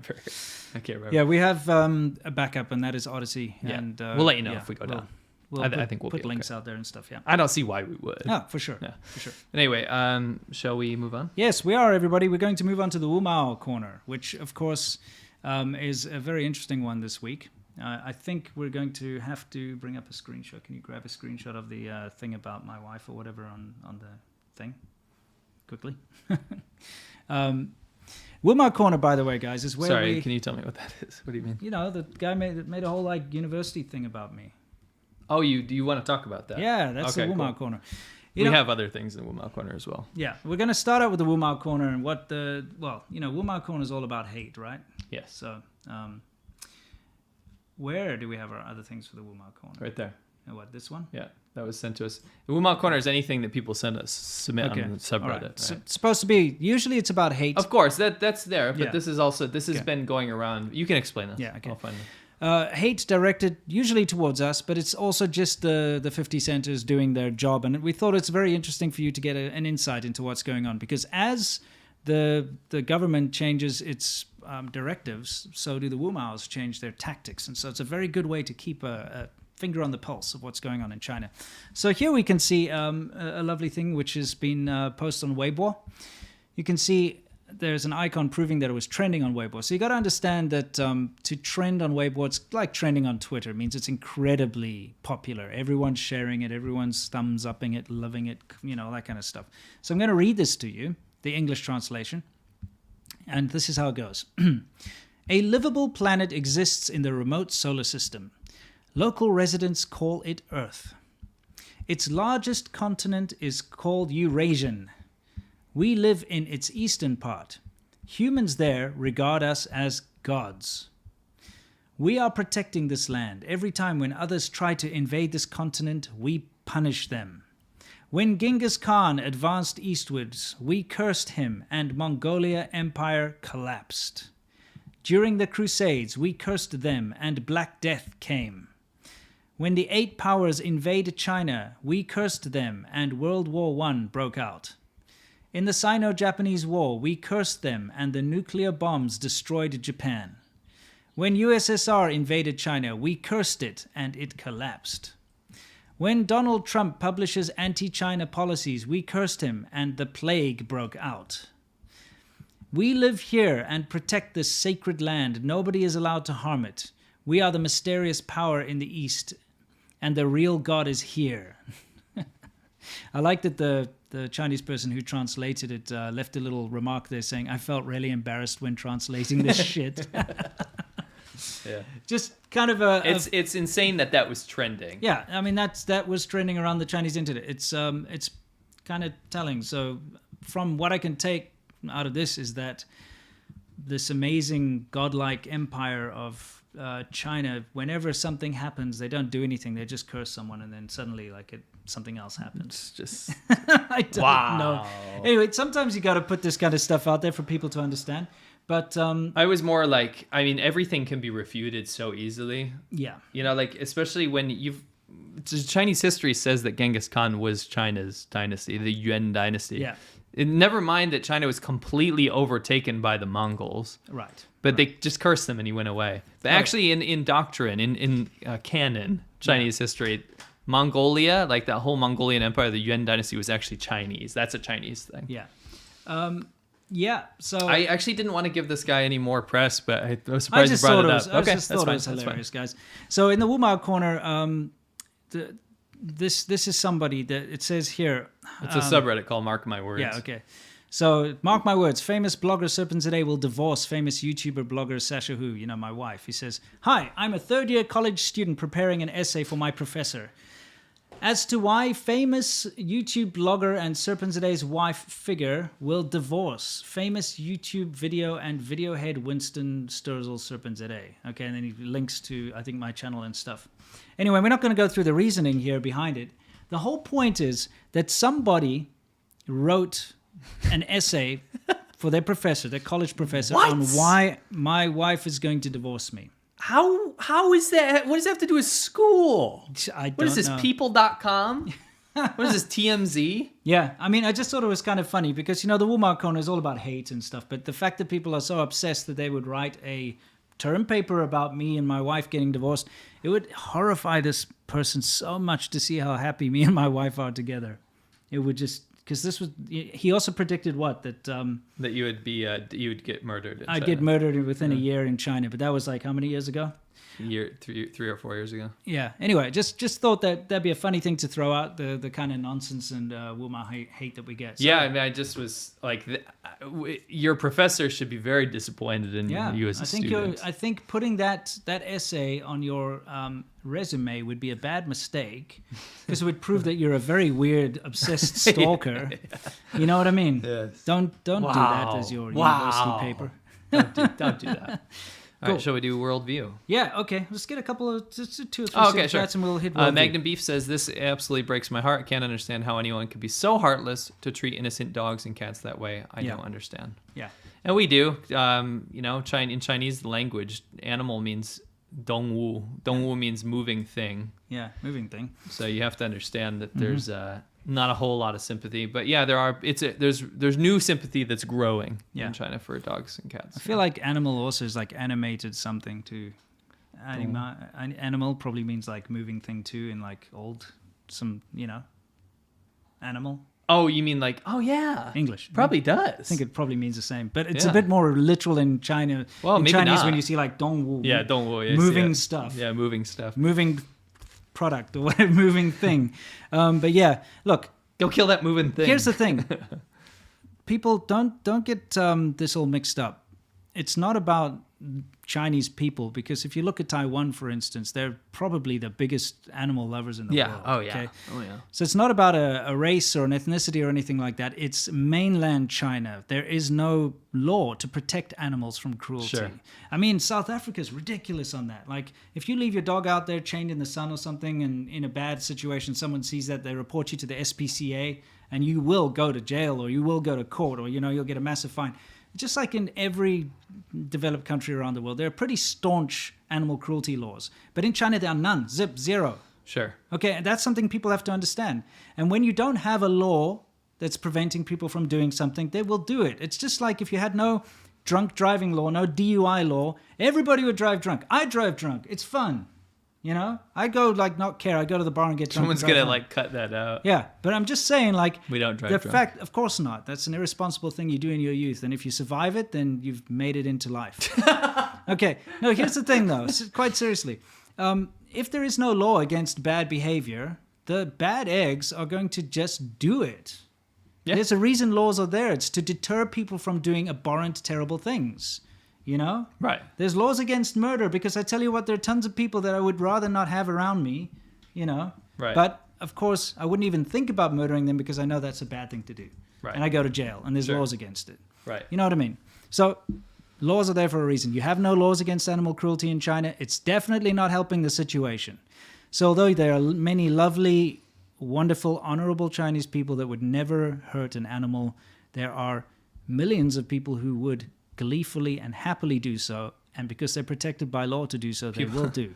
People are saying F you for driving drunk. You didn't drive drunk. No, Stop. I don't drive drunk. Come on. Okay. I'm just making an example here. I get it. I thought it was a good example. It's very irresponsible to drive drunk, It is. PB says, check out the piece of David Frum in The Atlantic. China is a paper dragon. Relentless propaganda has projected an undefeatable image. Argues that nations should confront it with greater self-confidence. I agree. The Atlantic article is awesome. Fantastic article. Very good. It's called article. China is a Paper Dragon. Yeah, look it up. Go look it up. It's amazing. China is a paper dragon. It's a good article. Santi, ad block penance. Thank you. Thank you. PSA, wash your car top down and the wheels last. Mm-hmm. Yeah. What? You should. When you top down. I was thinking top down like in a convertible. I was like, what?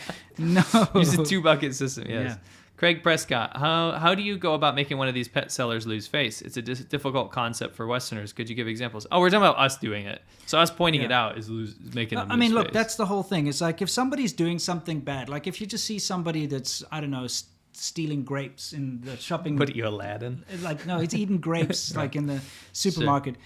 If you just let them do it, nothing will change. But to make them lose face, you're like, hey, everyone, look at this idiot over here eating grapes. Guess he's too poor to be able to buy a bunch of grapes. Street rat. Yeah. Scoundrel. Take that. But, the whole idea of losing face is embarrassing someone by showing the bad actions that they're doing and bringing attention to it.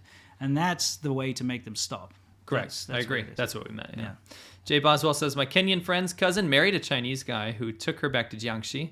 Her family was really irked, but got over it. Do you think the women's shortage will mean more acceptance of interracial marriage? I do not. No. The women's shortage thing is only in the rural areas. Yeah. And it's not a widespread thing. It's pockets, right? Yeah. So, maybe a village will be like, okay, that's fine. But you will not see a phenomenon of people going over to marry Chinese girls. It's not. Don't forget, they just import Vietnamese wives. And, there's a huge industry thing. set up it's industries for that, Last one before we move on, and then we'll come back. CNC Engineer says the Biden administration is pressured by various organizations to make vaccine IP publicly available.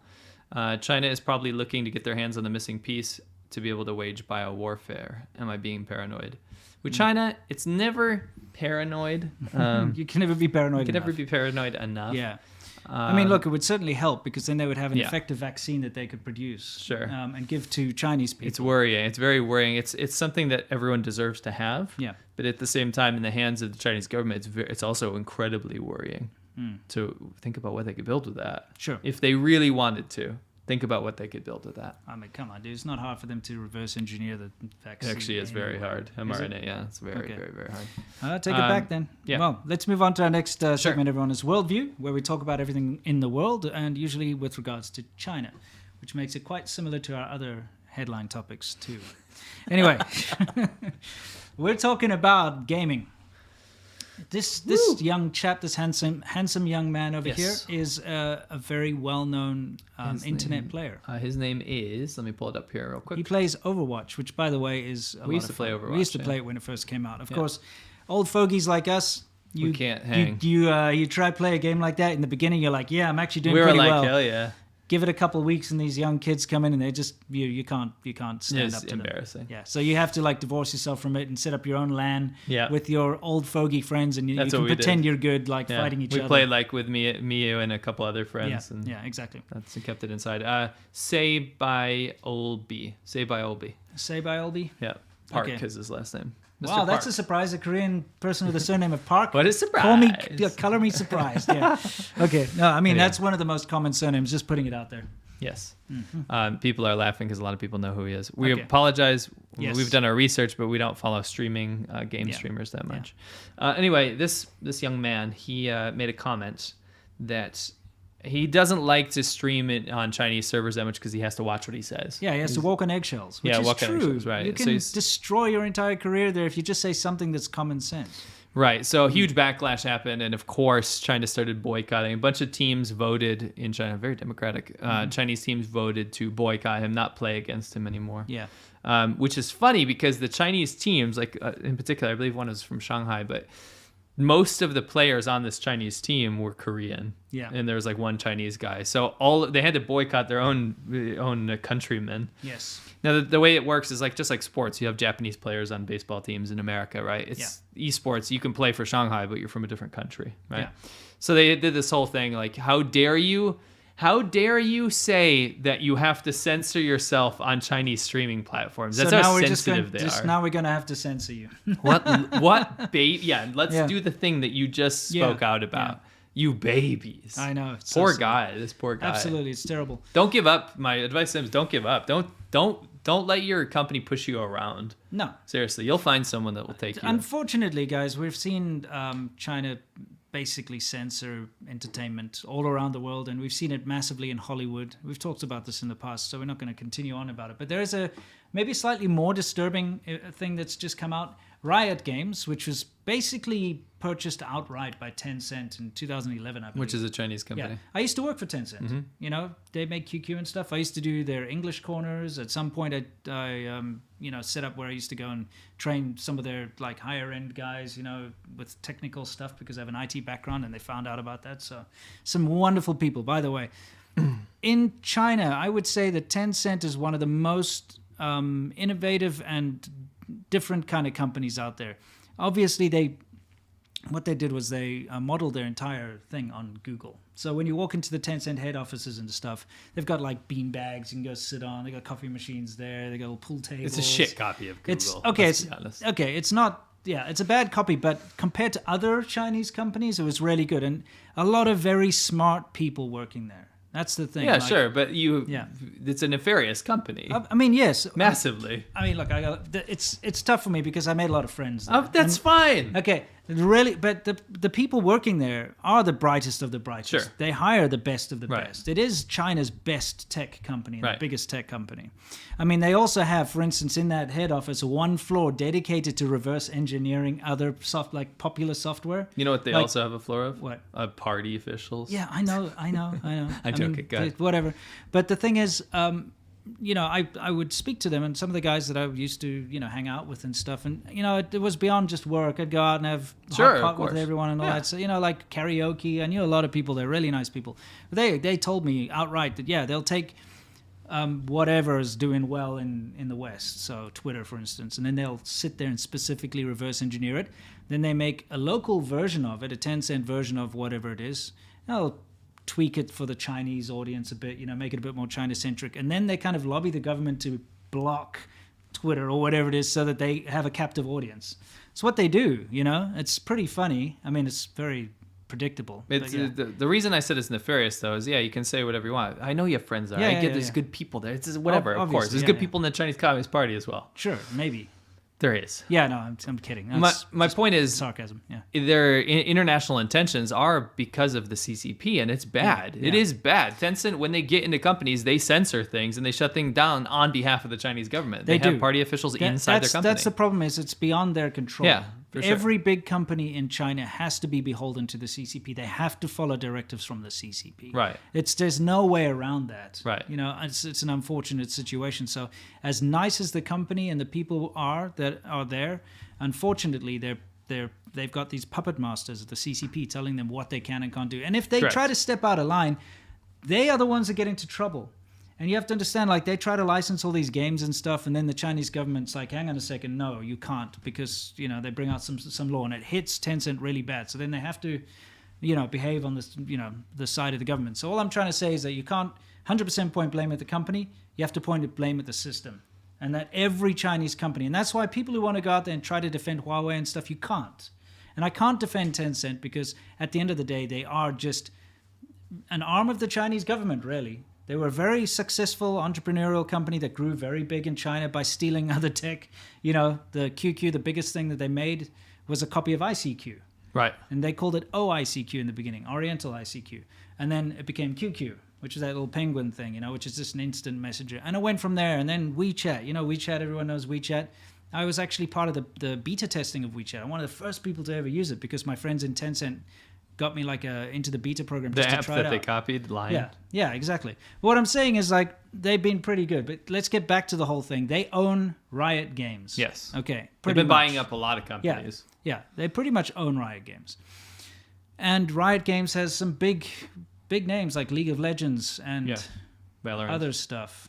Valorant's huge. Is Valorant? Yeah. Okay, Valorant and Arcane and Ruined King and blah, blah, blah, blah. I don't know most of these, to be honest. I know League of Legends and... League of Legends esports manager sounds fascinating. That sounds like my kind of game. Yeah. Have you ever wanted to manage an esports team? Sure. Well, I mean, I think the same about those stupid football manager games and stuff. Me too. Yes. Well, yeah, great. Anyway, fact of the matter is, Riot Games has now put in its terms of service, and it's for every player of Riot Games. So if you are subscribed or you play any of their Riot Games, it's kind of been snuck into the terms of service that Riot Games will now be able to record and store all audio chats. Okay, so all, if you're playing a game and you're playing with your friend online and you say stuff to your friend, they now own that. They can do what they want. They say the reason is to stop vulgarity and hate and things like that. But you have to understand one thing here. This is a Chinese company that is wholly owned by this massive Chinese company, right?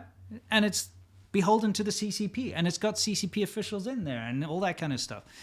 So I think the main reason they're trying to do this, the whole reason is that they want to make sure that people can't talk about sensitive things that the Chinese government doesn't want to be spoken about. Because think about it, online gaming, it's very difficult to censor what people are saying when they're playing live. Sure. So League of Legends is massive in China. It's huge, right? So imagine you've got a dude sitting in South Korea, because they're actually the best in the world when it comes to League of Legends. And so I'm just saying South Korea. It could be anyone sitting in South Korea, connects to a server, a Chinese server, to play League of Legends, and they start talking about, I don't know, sensitive things. Like, hey, what do you think about Xinjiang or Tibet? Or what about the Tiananmen Square massacre or something like that? What if they mention this stuff? There's very little control over the voice chats. Obviously, typing, they can completely, the algorithm can immediately delete any mention of sensitive topics. That's right. That's already there. But voice chat, it's very difficult to do that. But now that they can store all of the voice chat, that means that they can build better algorithms to find it. They can penalize people. If you're talking to someone and you mention this, the police can go and visit them. You know what I mean? Keep in mind, like, before you call bullshit or tinfoil hat on this kind of stuff, this is not new. Remember, like, TikTok is fine now. I will say this. Like, it's under pretty much fully, like, U.S. control in terms of content moderation, from what I've seen. Yeah. But when it came out, it was the same content moderation tools that was on Douyin, which is the Chinese version, right? Yeah. And the reason that they changed this kind of stuff, the moderation stuff, is because there was so much pushback, people like us talking about it. In the beginning, you could get taken down on American TikTok for talking about the Chinese government because it was in the same moderation tools. It's like spreading rumors and all this crap. Yeah. And you got to understand that it's a slippery slope. Right. When you allow content moderation tools to be dictated by the major shareholder, Tencent, the Chinese government, right, you are allowing people's voices to be shut down, because what they'll say is it claims to hurt a sensitive group of people or something like this. If you not Tiananmen Square, just talk about anything. You talk about Xinjiang comes up or anything like that, they'll be like, oh, you're damaging the feelings of a protected group or something like this. Yeah, exactly. So it's a slippery slope. It really is a slippery slope. And unfortunately, guys, you just have to be aware. If you're a player of Riot Games, if you play Riot Games, your audio logs, whatever you say, is now going to probably be stored on a Chinese server somewhere.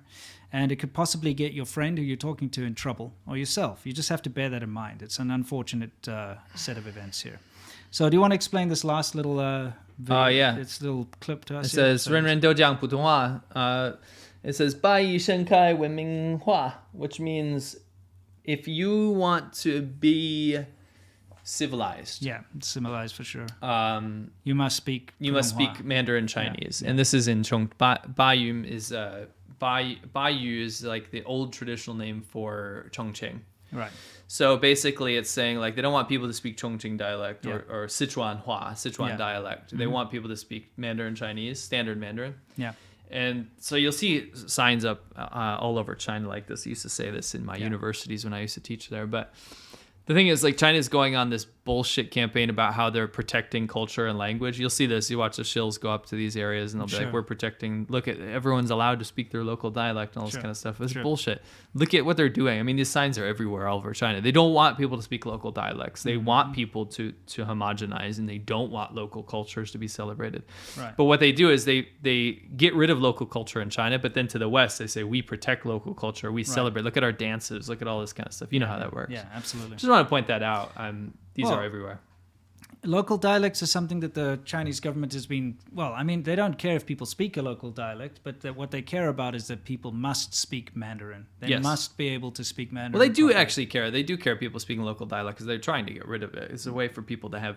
You'll see, like, when I used to listen to some of the local dialects in Inner Mongolia, they were Mandarin dialects, not Mongolian dialects. Yeah. But they're all the subversion and the kind of like salty talk that they talk about the government. That was in local dialect. Yeah, of course. They don't want people to overhear because there are ears everywhere. Right. And that's just the way it goes. Anyway, excellent. So let's hit our Q&A, shall we? Yeah. Where we answer your questions and you question our answers. And thank you very much for bearing with us today with our very up and down, left and right show. So what do we got? Aussie Baby says, weird segue, but I saw Sea Milk wearing a Vapor 95 hoodie a couple of episodes back. It was awesome. Just wondering if you like your Vaporwave music. Of course I do. Why else would I wear it? PB, is it safe to do? And thank you. PB, is it safe to do so? What are the post-pandemic plans for ADVMedia?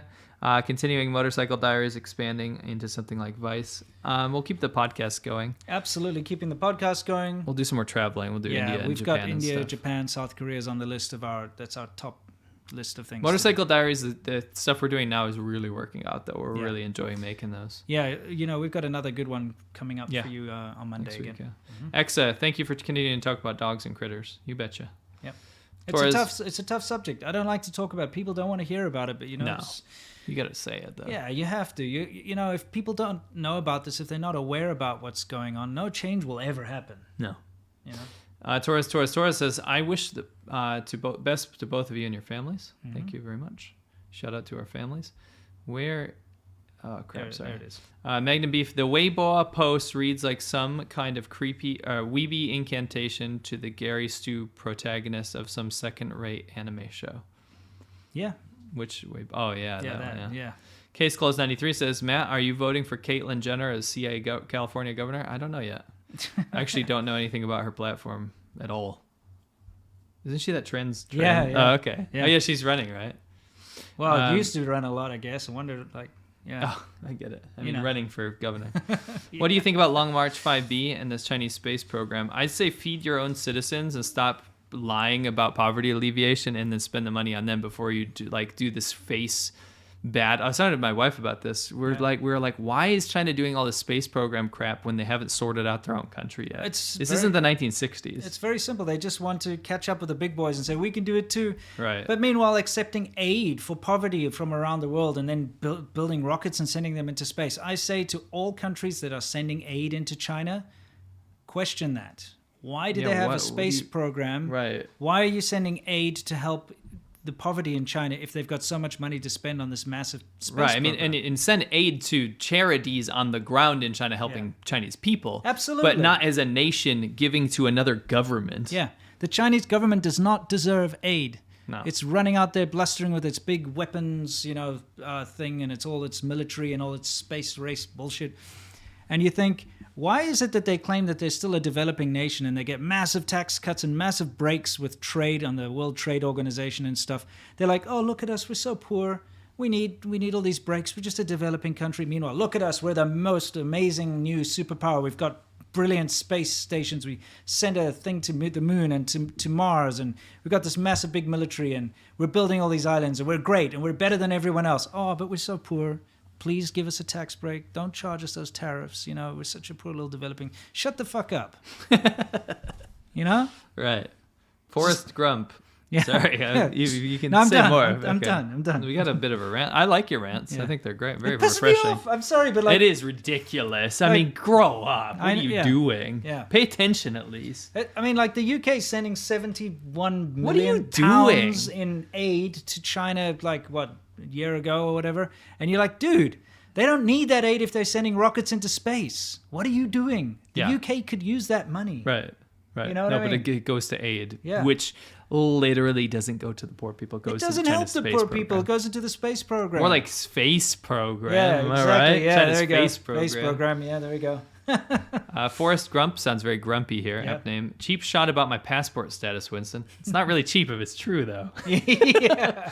You want to tell me about the other RNA vaccines that are in widespread use? Well, in fact, Forrest Grump, I'll tell you that they've been in wide development since the 80s. They have been tested multiple times. And yes, it is a new vaccine, but it is not new vaccine technology. Number two, I have to tell you this, and I am deeply sorry, but all of the scientists and doctors that vouch for it, that have worked on it and spent countless years, their entire lives working on these vaccines, and that actually understand the science behind it, unfortunately, are smarter about the vaccine technology and the science behind it than somebody that just opposes it for the sake of being skeptical. Yeah. And that's my problem with it. I mean, that's the thing. It doesn't matter if you're into like tea tree oil and Sure. essential oils and Right. homeopathic medicines and stuff. Something like this on such a grand scale is important, and sometimes you know you have to just make that sacrifice. I'm Agreed. not one of those holistic crystal hippie people or anything like that. But I'm not a fan of vaccines. I'm not a fan of medicine. Sure. That's me. I've never been a fan of medicine. I rather just suffer through it and I get better, and it's worked most of my life. Right, but that's just the way I was polio going. and pandemics and things are different. That's different. That's where you have to be logical about it, and you have to be like, listen, this isn't going away. The only way it's going to go away is if we get vaccinated. It's a big problem, and so taking it's real. I mean, that's the thing is you're arguing with people that think it's not real because it's inconvenient to them. The thing is, it is real because when you know people that have died from it, and when you've seen the terrible destruction that it's laid in many countries. I blame China for the fact that they played it down a lot. Yeah. Obviously, they're the ones. The Chinese government literally went out there. I'm going to do an Instagram post about this. Yeah. A little reminder: slamming all these countries for banning travel or trying to restrict travel in the beginning. Yeah, they've restricted. But what I'm saying is, they're like, oh, we didn't have that many deaths from COVID, and so it makes it look a lot less serious than it is. But they had many deaths from COVID. And that's not some conspiracy thing. That's true. But China's just very good at like not allowing real numbers to get out there. Sure, I think, but it's just so it's real. Get the vaccine. If you're very, very, very, very much against the vaccine, then shut up and don't get it. But stop trying to convince other people not. That's my issue. I'm not telling you to go get it. I will suggest. I'll suggest I think it's for the good of everyone to get it. Yeah. If you are very concerned about it, it is your right to not get it. But don't be a vegan about it. That's a good way to put it, yeah. Don't be a vegan about it, all right? Like, let people get vaccinated, okay? And again, and I'm not yelling at this guy. I gave $5, and I appreciate the generosity, and I appreciate that you're watching. And obviously we have a disagreement about this, but I really do. My final point, and I like to say this, is that being skeptical for the reason specifically of just being skeptical is not how you should go through life, because you keep having these feedback loops where people are like, I don't believe in this because this is what whatever news source told me, or I don't believe in news, so this is what alternative source told me. So then it's the ultimate truth, instead of actually looking into it. Because I got to tell you, the doctors and scientists are not collaborating in some huge effort, underground, anonymous, like the Great mind Reset. control, or the Great Reset. These doctors that I personally know, and all the people that have vouched for it, literally most of them, right? Yeah. That have worked on the technology, they know more than you about how this works. You haven't done research. Either way, it doesn't matter. You're not going to convince Right. people Anyway, that don't yeah, want to take it. sure. The whole point is I'm that- not trying to. The whole point is, I think from a rational point of view, even if you are like me who hates vaccines, I never take flu vaccines, I don't take any kind of Sure. vaccines. Actually, my parents were anti-vaxxers when I grew up. I didn't get vaccines. Well, I did, but it wasn't because they didn't try for me not to get them, if that makes sense. You know, the school mistakenly gave me all my booster shots and vaccines. I'm and stuff. very happy you did. I mean, yeah. So No offense to your parents. No, it was good.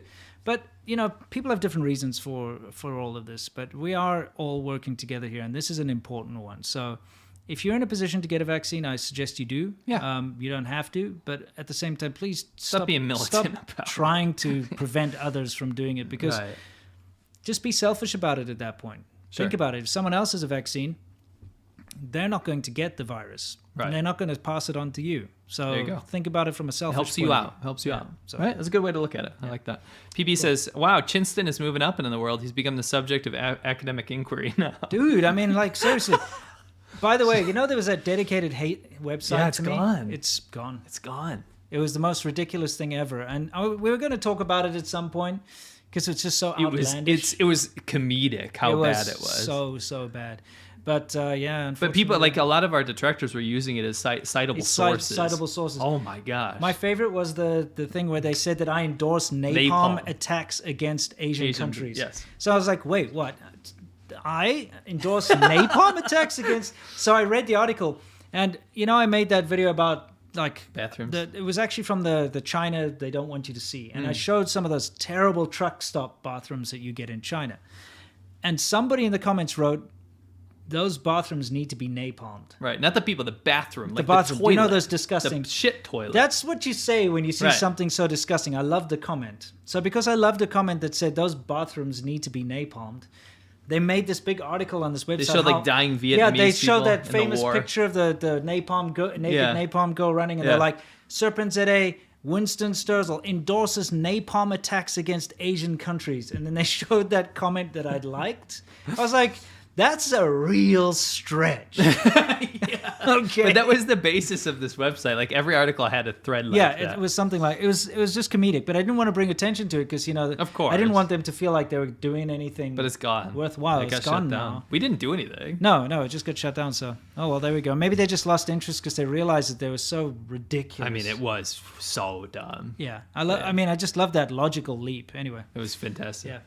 Victor Washington said, great insights on China. Keep the Pulitzer Prize level job. Your expose on the horrible treatment and novelization of animals by China is a conscious, stirring lesson. Thank you. That's a very thoughtful comment. Nonprofit organization says, well, I love beef. Will think about everyone when I eat my Kobe beef steak tonight. Nice. Enjoy. this sounds nice. George Crossweight Iyer says the two main theories regarding the origins of COVID are man-made and escape from a lab, or it occurred through nature. Neither theory has indisputable evidence, but circumstantial fact supports the former theory. Thoughts? If you seem like you might be new, covered it in wide depth. Yes. Go to any of my channel, Laowhy86. I have literally so many videos about that exact thing. You have a couple as well. Look at ADVChina. We did a very good one. We did a great one. I think that's probably the most recent one. Go to ADVChina. It's got the thumbnails like syringes or whatever. Syringes, you'll find it.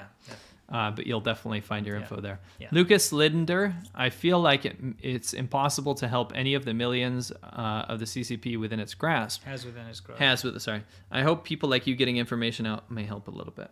Thank you. Yeah. Let's hope. Scott Leeper says new Chinese law says that you may have 9 new babies, Vivi. That's not true, but no. Yeah.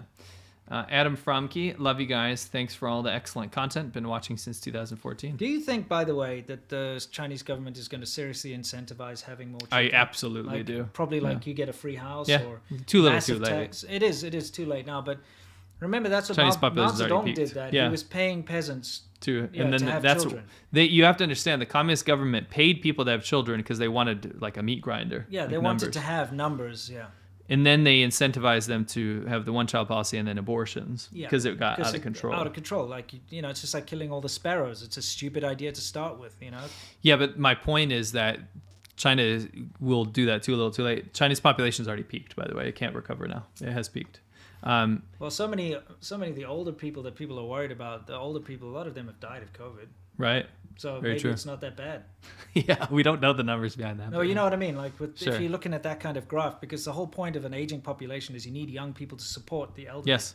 And if there aren't any elderly left because of COVID, I guess then it's not a big problem. It's not a big deal, yeah. Yeah, good. If you pay attention to those numbers, right? Yeah. Magnum Beef, sorry for the massive number of super chats. Oh, you don't need to be sorry about that. You should be saying...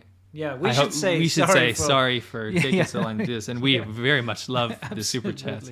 Also, I wanted to say, C-Milk, I hope you're still enjoying Final Fantasy XIV. I am. I recently resubbed and have been reliving the magic myself as I catch back up on the stream. Right at the end of the first game, actually, the first expansion. Not expansion, the first game. I love it. PB, CCP is the true king of cancel culture. Very much so. Mm-hmm. J-Man, Nice Guy 1492. Despite hating the CCP, my Chinese-Canadian girlfriend now says that she wants to move back to China. I tried to convince her to move to Taiwan, but she has no friends there. Yeah, that whole grasp of like your connections sucks. It's tough. I would say probably try to dissuade her. Yeah. If I'm totally honest. Yeah. The way things are going right now. Saptarshi Sengupta says, eminent Indian journalist Shekhar Gupta did an excellent report on his YouTube channel regarding CCP's mockery of the dead and dying in India and the US. Recommend you guys check it out. It's in English. Sure, thank you. Yeah, thanks. John Ratfink, whatever happened to that female Chinese scientist who claimed to have damaging information on CCP and COVID? She defected to the SNN? I actually don't know. Yeah, the one that went to Hong Kong, or I don't know what her credentials were. I didn't see anything that she had that was damning from the beginning. No, it didn't. It was nothing new, really. I mean, there's plenty of evidence outside of that you can look at. Don't worry about her. Jonathan Case, I've been reading about Nazi Germany in the 1930s recently, and comparisons to modern China are too many to count, as we have found as well. Yeah. Sometimes I think the CCP studies them. Look, in all honesty, my one Chinese friend that I used to hang out with a lot, he said to me very clearly that that Chinese people really admire the Nazis and really admire Hitler and stuff. He told me that outright. And I mean, you'd see this a lot. You'd actually see Nazi symbols and stuff they'd put on their cars as bumper stickers and things. It's just not thought of in the same way. No. It does. It's for some bizarre reason, even though they were against China during the war, they're just not seen as negatively. Nazis, I mean, they hate the Japanese, but they don't hate the Nazis, and that's probably because it was the Japanese they were actually fighting with, not the Nazis. But they actually respect Nazis a lot. Yeah. Oh, absolutely. So studying them is not far away from any stretch of the imagination. Yeah. Frosty Flake, WeChat's transaction elements and others are my IP. Interesting. If that's true, let us know. Doglife4444, really just get bothered by your screen name, dude. Huan Bin, the main actor in Crash Landing on You, I love that show. I visited my town, Seattle, in 2010 to film a movie. The Levels of Swoon was off the damn charts. He's a great actor. Oh, crap. Sorry. Just give me a sec. Yeah. Okay. Anthony Saint says, hey guys, thanks for always speaking the truth about CCP, CPC, ABC, whatever they're called now.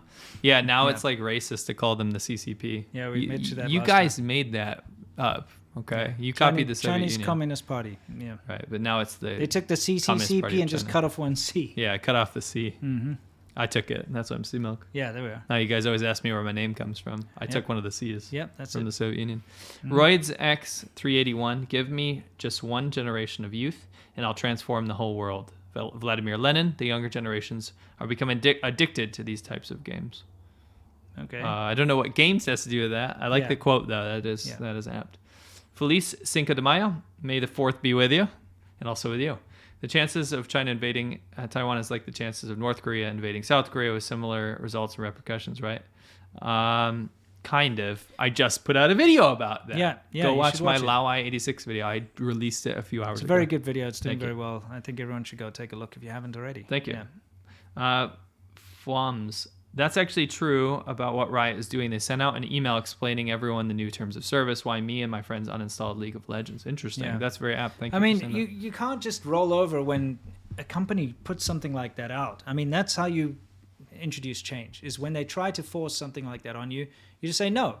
You take your money elsewhere. You go play a different game. You figure something else out. I know it's tough to do when especially if you're addicted to a game or you love a game very much or you're very invested in it. But, honestly, you can't let yourself just be their tool, So good on you, mate. Iski says, how are you traveling with travel restrictions? We aren't. Did you know that the previous Long March rockets damaged villages in Africa and China as they don't control re-entry? The 5B rocket will crash this weekend. Yeah, well, let's just hope. But I mean, look, here's the thing. What do you think would happen if it actually caused a lot of death in a normal everyday country? What do you think would happen? Surely somebody should be held accountable for that. Obviously, for sure. I saw the U.S. was like, oh, we need to be safe. Like China, be safe with space was some stupid thing. That's why we need Space Force. Space Force. Anyway, thank you. No, it's awful. Like, you have to be very careful when you do this kind of thing, because you can't just, it's like firing a gun in the air. Right. You can't just shoot a gun in the air. If it falls down and kills someone, you're responsible. So China, be more careful. You have the scientists, you have the technology, because you've taken it from countries that know how to do this properly. So you have it all. Use it. Thank you, Shenlei. Appreciate it. Mm-hmm. Eski says Winston Trump, which I have absolutely no idea what that means. Me neither. Pasky 303 for that OP rant fire spitting. Love and support you guys. Thank you. Cool. Eski also says China could have stopped COVID. Agreed. They certainly could have. Eski also says, I got my vaccination, got to travel. Have fun. David Neufeld, check out today's YouTube on Biden. Have fun. Yeah, okay. Right. And Biden patents and soft power by the bow of the 5th column. Interesting perspective. Okay, thank you. Yethna P. Please get Rob Braxman Tech. Can I say something, guys? What? I appreciate you, and especially every time that you guys send out like a super chat. But you name drop so many people that we have no idea who these people are. Yeah. I think a lot of people think YouTube's really small. Right. But it's like 90% of people that have name dropped. I have no idea who you're talking about. But because you name drop, we will look them up. Yes, so it's not bad that you do it. Yeah, We're just saying don't expect us to be like, I know that. Mm-hmm. I want to see you guys talk about China issues. He's a wizard on tech devices. Cool. We'll definitely look him up. We always do. Sure. He's de-Googled devices. Incredibly advocate for privacy rights. That's cool. Iski says, man, you are right all over us, Iski. Join the military and tell them you don't want a vaccine. Ask, I got vaccines. I didn't even know what it was. No explanation. My friends in the military here say it's a personal choice. You don't have to get it. No. And about 70% of them do have it, according to my friend. That's good. That means they're being selfless. Yeah, it's great. But you don't have to get it. You're not forced to get it. So, yeah. No. David Neufeld says, China's one-child policy has changed to the one grandparent policy through COVID. One grandparent policy. PB, now that Winston has chin tats, C-Milk needs a Hulk Hogan biker mustache. That would look real bad. I always wanted to grow one of those, but I just can't. A handlebar mustache? Yeah. I would look really bad with that. I mean, I probably could, but it would look terrible. I would hate myself. I think it's pretty badass. Maybe you. Maybe you could pull it off. I think if you can pull it off. I can't. I think only very, very, very few people can pull off a handlebar mustache. Yeah, I'm like a K-pop boy. Like I'm a clean-shaven. You need a specific kind of a face to do it. It's not mine. Yeah. Agro Blaze, do you think the CCP reacted to the Shang-Chi movie trailer? Is that Marvel one? Yeah, we spoke about that last time. We still haven't looked into that. It shows you how little I care about Marvel movies. Has nothing to do with China. I hate all Marvel movies. I don't like any of them. All right. I'm just not. Do you like Marvel movies? No, not in particular. No. It's kind of like chewing gum, It's like big blockbuster summer, blockbuster thing. You watch it and you're kind of like, oh, that was fun and cool, but then you can't remember the plot. Yeah, it's like chewing gum for the mind. Yeah. Someone says I look like I'm 202 years old. That's interesting perspective. Koala 1203, favorite Taiwanese movies. Actually, I used to watch movies in the theater in Taiwan. It was weird. It was actually something I did in Taiwan because the movies there were good. I can't remember any of the names though. I'm sorry. I'm not a huge fan because Taiwanese movies are usually quite arty.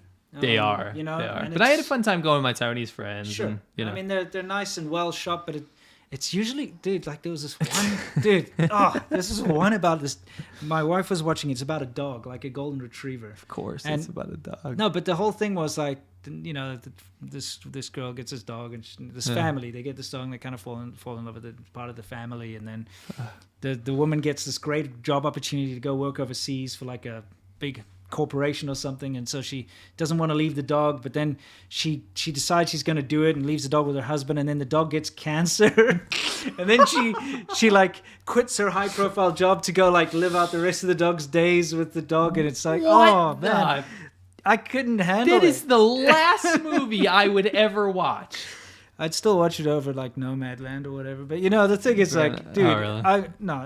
It was awful. Like, wow. Taiwanese movies are always. That's not a blanket statement. The Taiwanese movies I watch weren't that bad. No, but it's usually very arty. Sure. You know, that sounds terrible. It was awful. Wow. What is it? Air Bud? Like freaking? No. This is like it's kind of like a romantic tragedy, but it involved a dog rather than like. I was about to say if the dog talked, I would just walk out of the room. No. Okay. No, but I that stuck in my mind as one of the worst movies I'd ever had to see, and you know, because my wife was watching it, so I sat down and watched it with her, and I was like, I regret every minute. Every minute of that. I would die. Yeah. I would just Google best Taiwanese movies. There are some, you know, believe it or not, there's some very good sort of collaborations between Japan and Taiwan. Oh yeah, some movies, definitely. and those are great. Definitely. I can't remember names now, and there are good Taiwanese movies. Just look I just haven't seen any. Sure.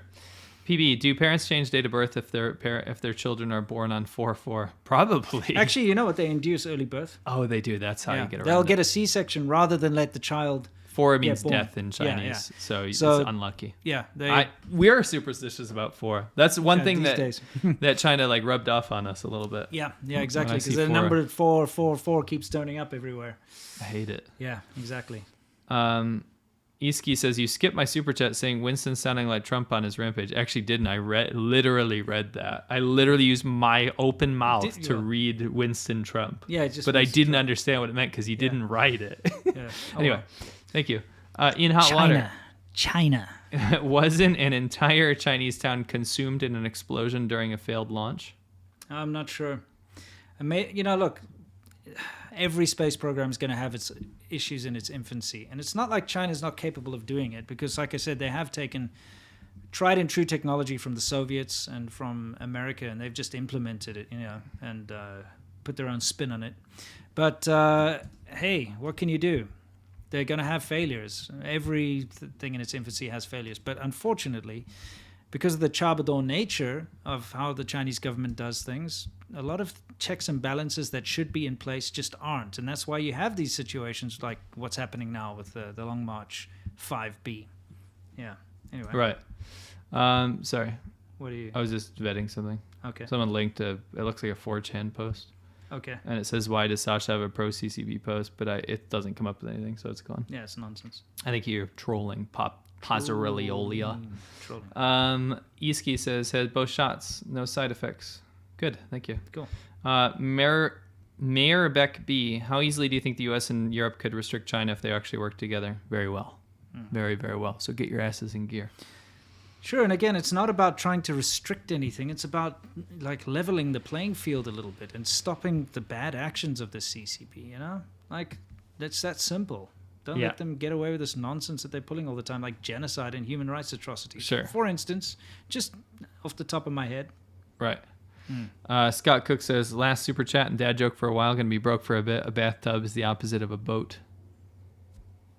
Yeah, because you put water in it. Wow, that's bad. Is that even a joke? That's just bad. Yeah. Well, Scott Cook also says, when a toilet... So it wasn't your last dad joke, no. Scott, you liar. Yeah. When a toilet seat is cold, it is bad. When it is warm, it is worse. Unless you have one of those cool Japanese toilet seats that heat themselves. Which we do. Yeah. Ty Slomes, and I appreciate your dad jokes. Yeah. How is Vietnam's communism different than China's? Well, you're in luck because I literally made a video called "How is Vietnam's communism different than China's?" Yeah. Go check out Laowhy86. I made an entire video on that. Some more stuff. Iski, I'm sorry, we're gonna have to move on. Come on, C-Milk, you definitely watched the Cancer Dog movie. You enjoyed A Walk to Remember. You have a good memory. However, if Walk to Remember had a dog element in it, I wouldn't be able to watch it. I'm sorry. I love that people love their pets and stuff, but I can't watch movies about I'm going to have animals. to try and look up what that movie is because you know, we need to see what there's probably some reviews memes in there, too. It's got to be. Oh, probably it's better awful. Reviews. Yeah. Han W, our man, thanks. Hey guys, great video as always. Do you think the CCP will fully open up China to cryptocurrency? I think it will restrict it and nationalize it. That's what they're doing. And the last one here from Shenlei is mainly because of the Chapadao nature to launch rockets next to populated places and not attaching boosters for re-entry when the west of China is a perfect area for launching rockets. Absolutely correct. Thanks for pointing that out. Yeah. And we're done. We're over time. We got to get out of here. Wow, guys, thank you so much again. Look, this episode's had a lot of ups and downs. You know, a lot of funny stuff in the beginning, a lot of serious, horrible stuff in the middle, a couple of bits and pieces here and there that are regrettable, but, you know, that's life. You know, what do you mean? And that's what's good about being part of a live show. Thank you for everybody who joined us today. It was very good to have you on board. We loved the chats. And thank you, Navid Pay, for finishing off the last chat by saying COD in. All right. Yeah, exactly. Can we play that clip real quick? Okay. Let's play them out. We're going to play out because some people might have not been here. Yeah, we're going to play you out with the cotton wrap, and then Welcome to Beijing. As soon as we're done with the cotton wrap. Welcome to Beijing. Sorry. Now, give me a second. Well, people love it. Yeah. Okay. There you go. Just start from there. That's fine. We're going to start from cotton.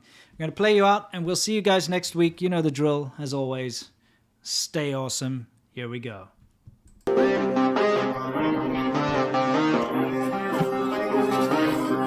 I see dry. Oh, Biden. You see jobs create, and their fat money made. You're right. Now I know how people just like to hate. Forced labors, none of weavers. By take a flight to his truer. Poor families are getting fewer. Another name for this belief is called loser. I see something funny, gonna talk and send me for sudden plantations money. I saw forced laborers working so poorly, just like for imagining. Bounce, you know what it is, but choose it lasting illnesses. But only one, it just can't face all the arrogance. It's anti-police, no fear for future. I listen to this to eradicate. I see cheers, that's what I mean, so real, no fake. Welcome to my space. I see dry land to sunshine made of cotton.